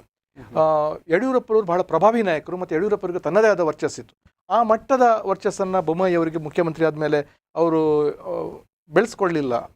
ಸಜ್ಜನ ರಾಜಕಾರಣಿ, ಆದರೆ ಆ ರೀತಿಯ ಒಂದು ಜನಾಕರ್ಷಣೆಯ ಮುಖ್ಯಮಂತ್ರಿಯಾಗಿ ಅವರು ಇನ್ನೂ ಹೊರಹೊಮ್ಮಲಿಲ್ಲ. ಮತ್ತು ಪಕ್ಷದ ಒಳಗೆ ನಿಮಗೆ ಸಾಕಷ್ಟು ಗೊಂದಲಗಳಿವೆ. ಪಕ್ಷದ ನಾಯಕರು ಪಕ್ಷದ ವಿರುದ್ಧವೇ ಮಾತನಾಡ್ತಾ ಇದ್ದಾರೆ. ಇದೆಲ್ಲವೂ ಭಾರತೀಯ ಜನತಾ ಪಾರ್ಟಿಗೆ ಮತ್ತೆ ಅಧಿಕಾರವನ್ನು ತಂದುಕೊಡ್ತದೆ ಅಂತ ಹೇಳುವಂಥದ್ದು ಅನಿಸುವುದಿಲ್ಲ. ಇದ್ರ ಜೊತೆ ಕಾಂಗ್ರೆಸ್ ಕೂಡ ಭಾಳ ಏನು ಸುಸ್ಥಿತಿಯಲ್ಲಿ ಇಲ್ಲ. ಬಂಡಾಯ ಇದೆ ಅದರೊಳಗೆ. ಬಂಡಾಯದಕ್ಕಿಂತಲೂ ಹೆಚ್ಚಾಗಿ ಕೂಡ ಕಾಂಗ್ರೆಸ್ನ ನಾಯಕರುಗಳು ಪಕ್ಷವನ್ನು ಸಂಘಟನೆ ಮಾಡುವುದು, ಪಕ್ಷವನ್ನು ಅಧಿಕಾರಕ್ಕೆ ತರುವುದನ್ನು ಬಿಟ್ಟು ಅವರು ಪಕ್ಷವನ್ನು ಡ್ಯಾಮೇಜ್ ಮಾಡುವ ಮಾತುಕತೆಗಳಿಗೆ, ಸ್ಟೇಟ್ಮೆಂಟ್ಗಳಿಗೆ ಜಾಸ್ತಿ ಒತ್ತು ಕೊಡುವಾಗೆ ಕಾಣ್ತದೆ ನನಗೆ. ನಿಮಗೆ ಉದಾಹರಣೆಗೆ ಭಾರತ್ ಜೋಡೋ ಯಾತ್ರೆ ರಾಹುಲ್ ಗಾಂಧಿ ಅವ್ರದ್ದು ಕರ್ನಾಟಕದಲ್ಲಿ ಬಂತು. ಕರ್ನಾಟಕದ ಮಟ್ಟಿಗೆ ಆ ಯಾತ್ರೆ ಯಶಸ್ವಿಯನ್ನೇ ಕಂಡಿದೆ. DK ಶಿವಕುಮಾರ್ ಅವರು, ಸಿದ್ದರಾಮಯ್ಯವರು ಜೊತೆಗೆ ಮತ್ತು ಸಾಕಷ್ಟು ಕಾರ್ಯಕರ್ತರು ಅದರಲ್ಲಿ ಭಾಗವಹಿಸಿ ಒಂದು ಸಣ್ಣ ಸಂಚಲನ ಮೂಡಿಸುವಲ್ಲಿ ನನಗೆ ಉಳಿದ ರಾಜ್ಯಗಳು ಗೊತ್ತಿಲ್ಲ. ಬಟ್ ಕರ್ನಾಟಕದಲ್ಲಿ ರಾಹುಲ್ ಗಾಂಧಿ ಅವರ ಭಾರತ್ ಜೋಡೋ ಸ್ವಲ್ಪ ಮಟ್ಟಿಗೆ ಯಶಸ್ಸು ಕಂಡಿದೆ. ಆದರೆ ಆ ಯಾತ್ರೆ ಮುಗಿಯುತ್ತಿದ್ದಂತೆ ಯಾರೋ ಪಕ್ಷದ ಕಾರ್ಯಾಧ್ಯಕ್ಷರೊಂದು ಹೇಳಿಕೆ ಕೊಟ್ಟದ್ದು ತಮಗೆ ಗೊತ್ತಿದೆ. ಅದು ಪಕ್ಷವನ್ನು ಎಷ್ಟು ಡ್ಯಾಮೇಜ್ ಮಾಡಿತು ಅಂತ ಹೇಳಿದರೆ, ನಿಮಗೆ ಭಾರತ ಜೋಡೋದಲ್ಲಿ ಏನು ಅವರು ಪಕ್ಷ ಲಾಭ ಗಳಿಸಿತ್ತು ಅದೆಲ್ಲವೂ ಒಂದೇ ದಿವಸದಲ್ಲಿ ಆ ಒಂದು ಹೇಳಿಕೆಯಲ್ಲಿ ಅವರು ಕಳ್ಕೊಳ್ಬೇಕಾಯಿತು. ಭಾರತೀಯ ಜನತಾ ಪಾರ್ಟಿಯವರು ಈ ಸಂಭ್ರಮದಲ್ಲಿ ನಾವು ಗುಜರಾತ್ ಗೆದ್ದಿದ್ದೇವೆ, ನಾವು ಹೇಗೂ ಇದರಿಂದ ಕರ್ನಾಟಕವನ್ನು ಗೆಲ್ತಿದ್ದೇವೆ ಅಂತ ಹೇಳುವ ಒಂದು ಭ್ರಮೆಯಲ್ಲಿದ್ದರೆ ಖಂಡಿತ ಮುಂದಿನ ಚುನಾವಣೆಯಲ್ಲಿ ಸಂಸದ ಪ್ರತಾಪ್ ಸಿಂಹ ಅವರು ಮಾತಾಡುವಾಗ ಹೇಳಿದರು, ಖಂಡಿತ ಮೋದಿ ಅನ್ನುವಂಥ ಶಕ್ತಿ ಇದೆ, ನಮಗೆ ಅದು ಬ್ರ್ಯಾಂಡ್ ಇದೆ, ನಾವು ಗೆದ್ದೇ ಗೆಲ್ತೀವಿ. ಈ ಮುಂಚೆಯೂ ಕೂಡ ಅದೊಂದು ಬ್ರ್ಯಾಂಡ್ ನಮ್ಮ ಜೊತೆಗೆ ಇತ್ತು, ಗೆದ್ದಿದ್ದೀವಿ. ನಿಮಗೆ ಗುಜರಾತಿನಲ್ಲಿ ಎಷ್ಟು ಮೋದಿಯವರ ಬ್ರ್ಯಾಂಡ್ ಇದ್ರು, ಎಷ್ಟು ಮೋದಿಯವರ ಹೆಸರಿದ್ರು, ಜನ ಒಂದು ಬಾರಿ ಓಟ್ ಹಾಕ್ಬೋದು, 2 ಬಾರಿ 7 ಚುನಾವಣೆಗಳಲ್ಲಿ ಮತ್ತೆ ಭಾರತೀಯ ಜನತಾ ಪಾರ್ಟಿಯಲ್ಲಿ ಗೆಲ್ತದೆ. ಇವ್ರು ಜಯರಾಮ್ ಸರ್ ಹೇಳಿದರು, ಆ ಮಾಧ್ಯಮರು ಅಷ್ಟೆಲ್ಲ ಭರವಸೆ ಕೊಟ್ಟರ ಮೇಲೂ ಕೂಡ BJP ಬಗ್ಗೆ ಭರವಸೆ ಇಟ್ಕೊಂಡಿದ್ದಾರೆ ಅಂತ ಹೇಳಿದರೆ, ಜನಗಳು ಮೋದಿಗೆ ಮಾತ್ರವಲ್ಲ ಅಭಿವೃದ್ಧಿಗೆ ಕೂಡ, ನಮ್ಮ ಗುಜರಾತ್ ಅಭಿವೃದ್ಧಿ ಆಗಿದೆ ಅಂತ ಹೇಳೋದನ್ನು ಕೂಡ ಮನಗಂಡಿದ್ದಾರೆ. ಕರ್ನಾಟಕದಲ್ಲೂ ಕೂಡ ಜನಗಳು ಒಂದು ನಾಯಕರುಗಳ ನಡವಳಿಕೆ, ಮತ್ತೊಂದು ಪಕ್ಷದ ಒಳಗಿನ ಆಂತರಿಕ ಬೆಳವಣಿಗೆಯನ್ನು ಕಾರ್ಯಕರ್ತರು ಗಮನಿಸ್ತಾರೆ. ಅದ್ರ ಜೊತೆಗೆ ಅಭಿವೃದ್ಧಿ ಕಾರ್ಯಗಳಿಗೆ ಕೂಡ ಜನಗಳು ಖಂಡಿತ ಒತ್ತು ಕೊಡ್ತಾರೆ ಅಂತ ನನಗನ್ನಿಸ್ತದೆ. ಓಕೆ, ಜಯರಾಮ್ ಸರ್ ಹತ್ರ ನಾನೊಂದು ಕೇಳಬೇಕು. ಅಂದರೆ ಕಾಂಗ್ರೆಸ್ನವರ ಒಂದು ವಾದ ಅಂದರೆ, ಗುಜರಾತ್ನಲ್ಲಿ ಅವರು ಏನು ಚುನಾವಣೆಗೆ ಸ್ಪರ್ಧೆ ಮಾಡಿದ್ದಾರೆ BJPಯಿಂದ, ಅಲ್ಲಿ ಕಾಂಗ್ರೆಸ್ನಿಂದ ಕೆಲವೊಂದು ನಾಯಕರನ್ನ ಅಲ್ಲಿಗೆ ಕರ್ಕೊಂಡು ಬಂದು ಅಲ್ಲಿ ಚುನಾವಣೆಗೆ ನಿಲ್ಲಿಸಿದ್ದಾರೆ, ಗೆದ್ದವರೆಲ್ಲ ನಮ್ಮವರೇ ಅನ್ನುವಂಥ ಮಾತುಗಳನ್ನು ಕೂಡ ಕಾಂಗ್ರೆಸ್ನವರು ಹೇಳಿದ್ದಾರೆ. ಸರ್, ಏನು ಹೇಳ್ತಾರೆ ಇದಕ್ಕೆ? ನೀವು ಹೇಳಿದ ಸ್ಟ್ಯಾಟಿಸ್ಟಿಕ್ಸ್ ಅನ್ನು ನೋಡೋದಾದ್ರೆ, ಓಕೆ, 2017ರಲ್ಲಿ 77 ಕ್ಷೇತ್ರಗಳಲ್ಲಿ ಕಾಂಗ್ರೆಸ್ ಗೆದ್ದಿದೆ. ಈ ಸರ್ತಿ ಚುನಾವಣೆಯಲ್ಲಿ ಅದೇ 17 ಶಾಸಕರನ್ನು ಪಕ್ಷಾಂತರ ಮಾಡಿ ಕಮಲ ಸೇರಿಸಿದ್ದಾರೆ ಗುಜರಾತ್ನಲ್ಲಿ. ಓಕೆ, ಹಾಗಾಗಿ BJPಯ ಗೆಲುವಿನ ಓಟಕ್ಕೆ ಉಂಟಲ್ಲ, ಒಂದಷ್ಟು ಶಕ್ತಿ ಕಾಂಗ್ರೆಸ್ ಕೊಟ್ಟಿದೆ. ಈಗ ನಾವು ಸ್ವಲ್ಪ ಹಿಂದೆ ಹೋಗಿದ್ದಾರೆ, ಕರ್ನಾಟಕದಲ್ಲಿ ಮೊದಲ BJP ಸರ್ಕಾರ ಸ್ಥಾಪನೆ ಆಯಿತು ವರ್ಷ. ಆಗ ಏನು ಹೇಳಿದರು? ನಮಗೆ ಕರ್ನಾಟಕ ದಕ್ಷಿಣದ ಹೆಬ್ಬಾಗಿಲು ಅಂತ ಹೇಳಿದರು, ಅಂದರೆ ಮೊದಲ ದಕ್ಷಿಣ ಭಾರತದ ಸರ್ಕಾರ ಅಂತ ಹೇಳಿದರು. ಓಕೆ, ಹಾಗಾಗಿ ಉತ್ತರ ಮತ್ತು ಮಧ್ಯ ಭಾರತ ಅವರು ಈಗ ಇನ್ನು ಮುಂದೆ ನಮ್ಮ ಈ ದಕ್ಷಿಣ ಭಾಗದ ಮೇಲೆ ಕೇಂದ್ರೀಕರಿಸುವಾಗ ಕರ್ನಾಟಕದ ವಿಧಾನಸಭಾ ಚುನಾವಣೆಯನ್ನು ಅವರ ನೆಲೆಯನ್ನು ಗಟ್ಟಿಗೊಳಿಸಿಕೊಳ್ಳಲಿಕ್ಕೆ ಇರುವಂಥ ಒಂದು ಮಹದವಕಾಶ ಅಥವಾ ಹೆಬ್ಬಾಗಿಲು ಅಂತ ಪರಿಭಾವಿಸಿದ್ದಾರೆ. ಸಮಸ್ಯೆ ಎಲ್ಲಿದೆ ಅಂತ ಹೇಳಿದರೆ, ನಿಮಗೆ ಗುಜರಾತ್ನಲ್ಲಿ BJP ಒಂದು ಘಟಕ, ಒಂದು ಯೂನಿಟ್ ಆಗಿ, ಅಂದರೆ ಅಲ್ಲೊಂದು ಒಗ್ಗಟ್ಟಿನಿಂದ ಹೋರಾಡಿದೆ. ಭಿನ್ನ ಮತಗಳು ಸಣ್ಣದು ಇರ್ಬೋದು, ನೀವು ಕರ್ನಾಟಕದಲ್ಲಿ ಅದನ್ನು ತರಲಿಕ್ಕೆ ಸಾಧ್ಯ ಉಂಟಾ? ಕಾಂಗ್ರೆಸ್ನ ಅಲ್ಲಿ 17 ಮಂದಿ ಅನ್ನೋ ಇವರು ಅಷ್ಟು ಮಂದಿಯನ್ನು ತೆಕ್ಕೊಂಡ್ರೂ ಸಹ ಇವತ್ತು 40% ಸರ್ಕಾರ ಅಂತ ಹೌದು ಹೇಳ್ತಾ ಇದೆ. ವಿಧಾನಸಭೆ ಒಳಗೆ ಪ್ರವೇಶ ಮಾಡಲಿಕ್ಕೆ ಇವತ್ತು ಯಾಕೆ ವಿಧಾನಸಭಾ ಅಧ್ಯಕ್ಷರು ನಿರ್ಬಂಧ ಹಾಕಬೇಕಾಯಿತು? ಯಾಕಂದರೆ ಮಿನಿಸ್ಟರ್ಗಳ ಕಾಲರ್ ಹಿಡಿಯೋ ಪರಿಸ್ಥಿತಿ ಬಂತು, ಯಾರು ಗುತ್ತಿಗೆದಾರರು ದುಡ್ಡು ಕೊಟ್ಟಿಲ್ಲ ಅಂತ. ಆದ್ದರಿಂದಾಗಿ ಇವತ್ತು ನೀವು ವಿಧಾನಸೌಧದ ಒಳಗೆ ಹಿಂದಿನಷ್ಟು ಸುಲಭವಾಗಿ ಹೋಗ್ಲಿಕ್ಕೆ ಆಗೋದಿಲ್ಲ. ಅನೇಕ ಕಟ್ಟುನಿಟ್ಟುಗಳಿವೆ. ನೀವು ಪಾಸ್ ಇದ್ದರೂ ಸಹ ಸಂಬಂಧಿತ ಇಲಾಖೆಯ PO ಯಾರೋ ಬಂದು ಇವರು ನಮ್ಮವರು ಅಂತ ಕರ್ಕೊಂಡು ಬರುವಂಥ ಒಂದು ಪರಿಸ್ಥಿತಿ ಕೆಲವು ತಿಂಗಳುಗಳ ಹಿಂದೆ ನಿರ್ಮಾಣ ಆಗಿತ್ತು. ಓಕೆ, ಯಾಕಂದರೆ ಅನೇಕ ಗುತ್ತಿದಾರರಿಗೆ ಪೇಮೆಂಟೇ ಆಗಲಿಲ್ಲ, ಪಾವತಿಯೇ ಆಗಲಿಲ್ಲ. ಹಾಗಾಗಿ ಮತ್ತೆ 40% ಕಮಿಷನ್ ಸರ್ಕಾರ ಅಂತೇಳಿ, ಹಿಂದೆ ಮೋದಿಯವರು ಏನು ಮಾಡಿದರು, ಎಷ್ಟು % ಸರ್ಕಾರ ಅಂತೇಳಿ ಆರೋಪಿಸಿದರು. ಇವತ್ತಿವರು ಯಾವುದನ್ನು ತಗೊಳ್ತಾ ಇದ್ದಾರೆ? ಹಾಗಿರುವಾಗ ಕರ್ನಾಟಕದ ಭೂಮಿಯಲ್ಲಿ ಭಾರತೀಯ ಜನತಾ ಪಕ್ಷದ ಗೆಲುವಿನ ಓಟ ಈ ಹಿಂದಿನಷ್ಟು ಸುಲಭ ಆಗಲಿಕ್ಕಿಲ್ಲ. ಯಾಕಂದರೆ ಆ ಸಮಯದಲ್ಲಿ ಕೂಡ 5 ವರ್ಷಗಳ ಹಿಂದೆ ಕೂಡ ಆಡಳಿತ ವಿರೋಧಿ ಅಲೆ ಇದ್ದಾಗಲೂ ಕೂಡ ಇವರಿಗೆ ಅಧಿಕಾರಕ್ಕೆ ಬರಲಿಕ್ಕೆ ಆಗಲಿಲ್ಲ. ಈಗ ನಾವು ಮಾಸ್ ಲೀಡರ್ ಅಂತ ಪರಿಗಣಿಸುವಾಗ ಯಡಿಯೂರಪ್ಪನ್ನು BJPಯಲ್ಲಿ ಪರಿಗಣಿಸ್ತೇವೆ, ಕಾಂಗ್ರೆಸ್ನಲ್ಲಿ ಸಿದ್ದರಾಮಯ್ಯ ಇದ್ದಾರೆ. ಬಹುಶಃ ಕಾಂಗ್ರೆಸ್ಸಿನ ನಾಯಕರ ನಾಲಗೆ ಸರಿ ಇದ್ರೆ ಅವ್ರು ಮಾತಾಡೋದು ಸರಿ ಆಗಿದ್ರೆ ಬಹುಶಃ ಈ ಕರ್ನಾಟಕ ಜನ ಒಂದು ಕಾಂಗ್ರೆಸ್ಸಿಗೆ ಅವಕಾಶ ಕೊಟ್ಟರು. ನೋಡಿ, ಕಾಂಗ್ರೆಸ್ ಅನ್ನು ರೀಲಾಂಚ್ ಮಾಡೋ ಪ್ರಯತ್ನ, ಭಾರತ್ ಜೋಡೋ ಯಾತ್ರೆ ಇದೆ ಅಲ್ಲ, ರಾಹುಲ್ ಗಾಂಧಿಯನ್ನು ಕರ್ಕೊಂಡು ಬಂದದ್ದು, ಅದೊಂದು ರಾಹುಲ್ ಗಾಂಧಿಯನ್ನು ರೀಲಾಂಚ್ ಮಾಡೋ ಪ್ರಯತ್ನ ನಡೆದದ್ದು. ಈ ಕಾಂಗ್ರೆಸ್ ಇವತ್ತಿಗೂ ಪರಿಭಾವಿಸಿದೆ, ನಾನು ಅಲ್ಪಸಂಖ್ಯಾತರನ್ನು ಹೊಗಳಿದ್ರೆ, ಅದಕ್ಕಾಗಿ ಬಹುಸಂಖ್ಯಾತರನ್ನು ಬೈದ್ರೆ ಆ ಓಟು ನನಗೆ ಬಿದ್ದೇ ಬೀಳ್ತದೆ ಅಂತ. ಬಹುಶಃ ಈ ಮೈಂಡ್ ಸೆಟ್ಟಿಂದ ಹೊರಬೇಕು. ನಾನು ಡೆವಲಪ್ಮೆಂಟ್ನ, ಈಗ ಮೈನಾರಿಟಿಯ ಓಟು ಬೇಡ ಹೇಳಿದರೆ ಗುಜರಾತ್ನಲ್ಲಿ ಈ ಅದ್ಭುತ ಸಾಧನೆ ಅವರಿಗೆ ಸಾಧ್ಯ ಇತ್ತಾ BJPಗೆ ಅಂತ ನಾವು ಯೋಚನೆ ಮಾಡಬೇಕು. ಹೌದು ಅಲ್ವಾ? ಯಾವುದನ್ನು ನೀವು ನನಗೆ ಬೇಡ ಅಂತ ನಮ್ಮ ಕರ್ನಾಟಕದಲ್ಲಿ ಅಂತ ನಾಯಕರು ತುಂಬ ಹೊಂದಿದ್ದಾರೆ, ನನಗೆ ಮುಸಲ್ಮಾನರ ಓಟೇ ಬೇಡ. ಸೊ ಇದೊಂದು ಅಗ್ರೆಸಿವ್ನೆಸ್, ಅದು ಪ್ರಜಾಪ್ರಭುತ್ವಕ್ಕೆ ಮಾಡುವ ಅವಮಾನ. ಅದು ಪ್ರಜಾಪ್ರಭುತ್ವದಲ್ಲಿ ನಿಮ್ಮ ಅತ್ಯಂತ ವಿದ್ಯಾವಂತನ ಓಟಿಗೂ ಒಂದೇ ಬೆಲೆ, ಹೌದು, ಅತ್ಯಂತ ಕೆಳಮಟ್ಟದಲ್ಲಿರುವ ಅವಕಾಶ ವಂಚಿತನ ಓಟಿಗೂ ಒಂದೇ ಬೆಲೆ. ಆದ್ರಿಂದ ಅಲ್ಲಿ ನೀವು ಸಮಾನವಾಗಿ ನೋಡಬೇಕು. ಪ್ರಜಾಪ್ರಭುತ್ವ ಸಂವಿಧಾನ, ಅಂಬೇಡ್ಕರ್ ಸಂವಿಧಾನ ಸಮಾನತೆಯನ್ನು ಕೊಟ್ಟಿದೆ. ನಾವು ಮಾಡಿಸುವಾಗ ಮಾತ್ರ ಕೆಲವರು ಹೆಚ್ಚು ಸಮಾನರು, ಕೆಲವರು ಕಡಿಮೆ ಸಮಾನರು. ಅದರಲ್ಲಿ ತಾತ್ವಿಕವಾಗಿ BJP ಗಟ್ಟಿಯಾಗೋದು ಮಾತ್ರ ಅಲ್ಲ, BJP ಈಗ ಎಷ್ಟು ಮಂದಿಯನ್ನು ಎಳ್ಕೊಂಡು ಬಂದಿದೆ. ಓಕೆ, ಈಗ ನಾವೊಂದು ಆಲೋಚನೆ ಮಾಡುವ, ಸುಮ್ಮನೆ ಕರ್ನಾಟಕದ ಸ್ಥಿತಿಯಲ್ಲಿ ಒಬ್ಬ MLA ಗೆಲ್ಲಬೇಕಾದ್ರೆ ಸುಮಾರು 30 ರಿಂದ 40 ಕೋಟಿ ಖರ್ಚು ಬೇಕು. ಅದನ್ನು ನೀವು MLA ಅಂತ ನೀವು ಖಾಸಗಿಯಾಗಿ ಮಾತಾಡಿದ್ರೆ ಹೇಳ್ತಾರೆ. ನೀವು ಮಂಗಳೂರು ಅಂತ ಒಂದು ಊರಿನಲ್ಲಿ ಒಬ್ಬ MLA ಇದು ಬೆಂಗಳೂರಿನ ಕತೆ. ಇಲ್ಲಿ ಬೇಕಾದ್ರೆ ನಿಮ್ಮ ಹತ್ರ 10 ಕೋಟಿ ಬೇಕು. ಅವ್ರು ಹೇಗೆ ಮಾಡೋದು? ಇಲ್ಲಿ ನಾವು ರಾಜಕಾರಣಿಗಳದೇ ಪೂರ ತಪ್ಪು ಅಂತ ಹೇಳಲಿಕ್ಕೆ, ಜನ ಯಾಕೆ ದುಡ್ಡು ತಗೊಳ್ಳೋದು? ಇನ್ನು ಅನೇಕ ಸಮಸ್ಯೆಗಳನ್ನು ನಾವು ಅಡ್ರೆಸ್ ಮಾಡಬೇಕಾದ್ರೆ ಹೇಗೆ ಅಂದರೆ, ನನ್ನ ಮನೆಯಲ್ಲಿ ಸತ್ಯನಾರಾಯಣ ಪೂಜೆ ಮಾಡಬೇಕಾದ್ರೆ MLA ಯಾಕೆ ದುಡ್ಡು ಕೊಡಬೇಕು? ನಾನಂತ ಹೇಳಿದ್ರೆ ಸಾಂಕೇತಿಕ. ಹೌದೌದು. ಈ ನೀವು ಮೊದಲು ಹೊಸದಾಗಿ ಆಯ್ಕೆ ಆಗ್ತೀರಿ, ನಿಮಗೆ ಗೊತ್ತಿರೋದಿಲ್ಲ, ಕೊಡ್ತೀರಿ, ಆಮೇಲೆ ನಿಮ್ಮ ಮೇಲೆ ಅಸಹನೆ ಬರ್ತದೆ.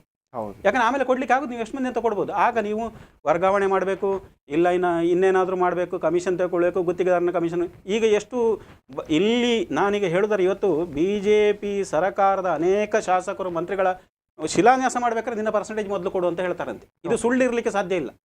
ಇಂಥದ್ರಲ್ಲಿ ನಾವು BJPಯನ್ನು ಹೇಗೆ ಗೆಲ್ಲಿಸಲಿಕ್ಕೆ, BJP ಅಭಿಮಾನಿಗಳಿಗೂ ಕಷ್ಟ, ಇದು ಸಂಘ ಪರಿವಾರಕ್ಕೂ ಕಷ್ಟ.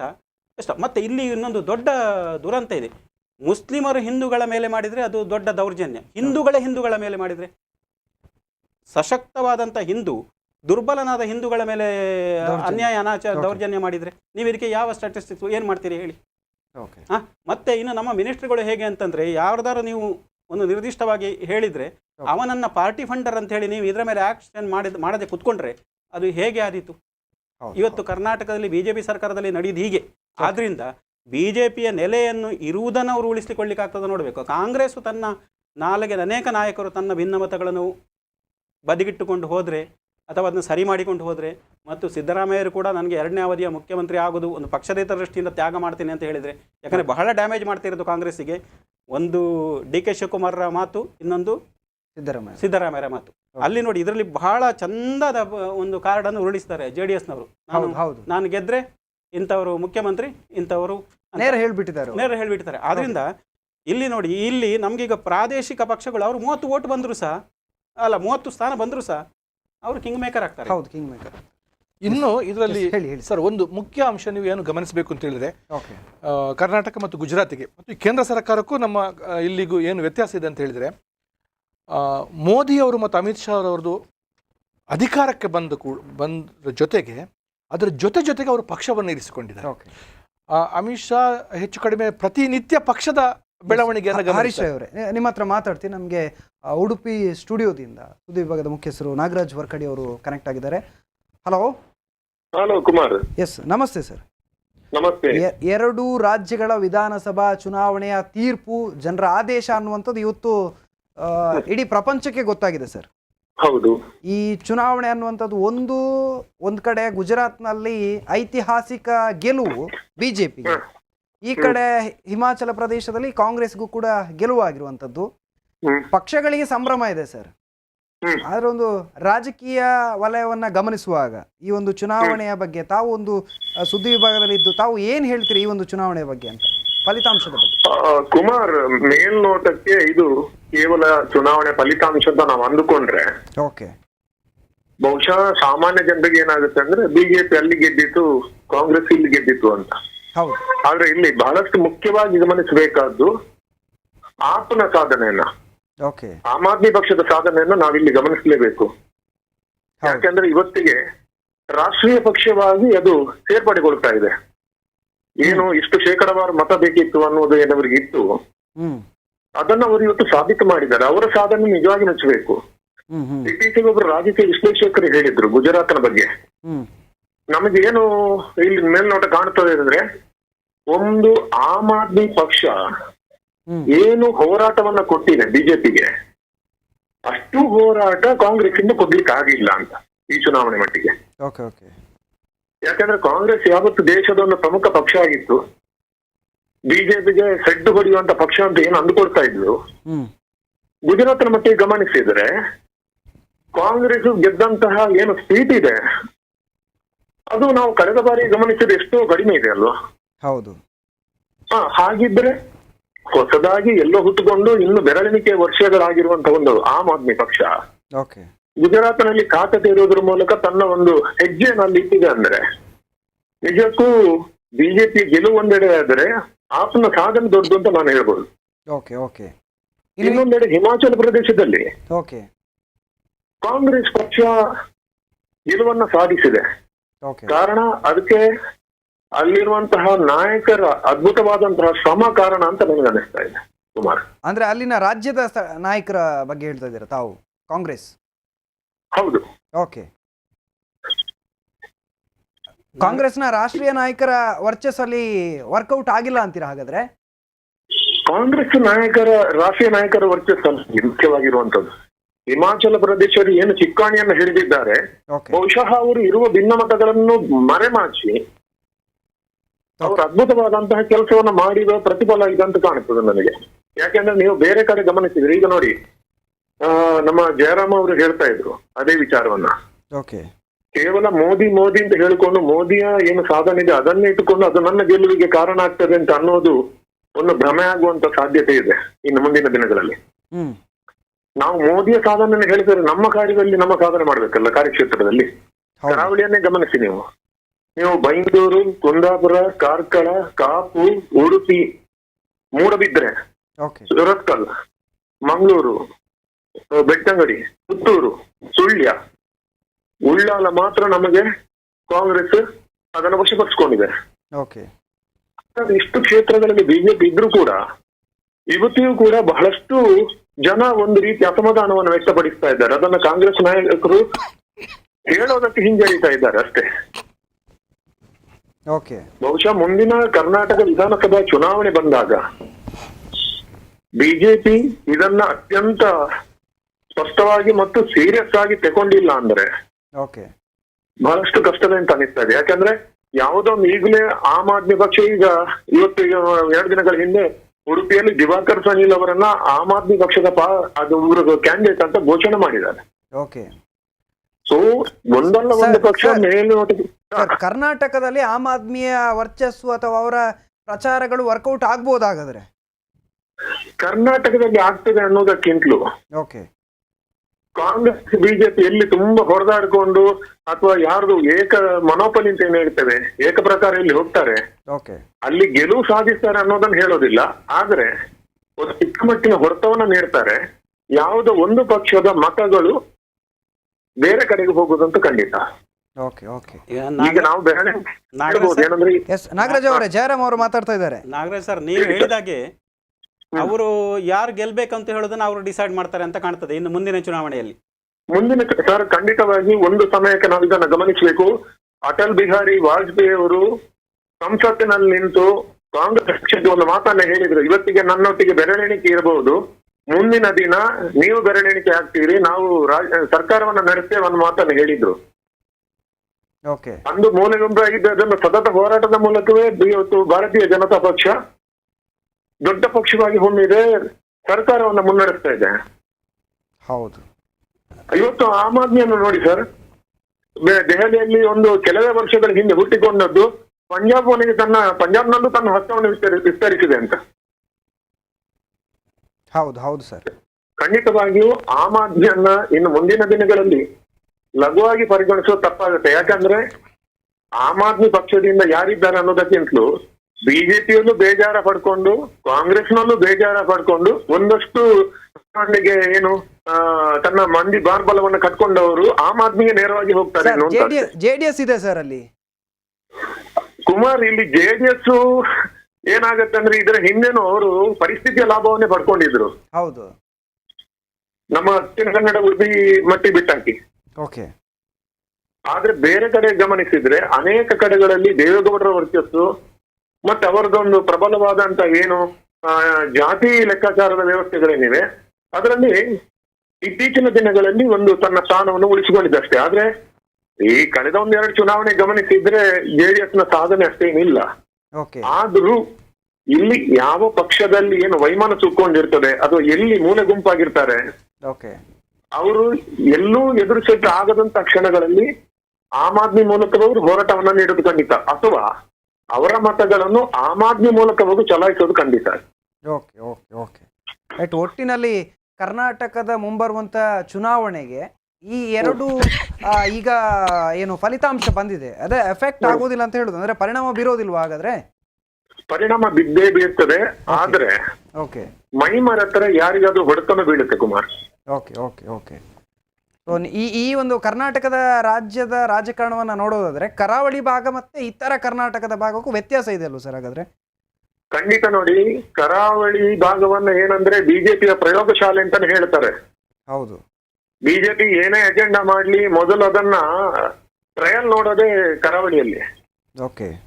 ಇದೇ ಟ್ರಯಲ್ ಲಾಸ್ಟ್ ಟೈಮ್ ಎಲೆಕ್ಷನ್ ಅಲ್ಲಿ ಸಕ್ಸಸ್ ಆಗಿದ್ದು. ಯಾಕೆಂದ್ರೆ ಹೊಸ ಮುಖಗಳನ್ನ ಪ್ರತಿಭೆಗಳನ್ನ ಹೊರಹಾಕ್ತಿದ್ರು. ಏನಂದ್ರೆ ಭರತ್ ಶೆಟ್ಟಿ ಅವರು ಇರ್ಬೋದು, ಹರೀಶ್ ಪೂಂಜಾ ಇರ್ಬೋದು, ವೇದವ್ಯಾಸ್ ಕಾಮತ್ ಇರ್ಬೋದು, ಸಂಜೀವ ಮಠಂದೂರ್ ಇರ್ಬೋದು, ಆಮೇಲೆ ಇವರು ನಮ್ಮ ಮೂಡಬಿದ್ರೆ ಅವರು ಉಮಾನಾಥ್ ಕೋಟ್ಯಾನ್ ಇರ್ಬೋದು.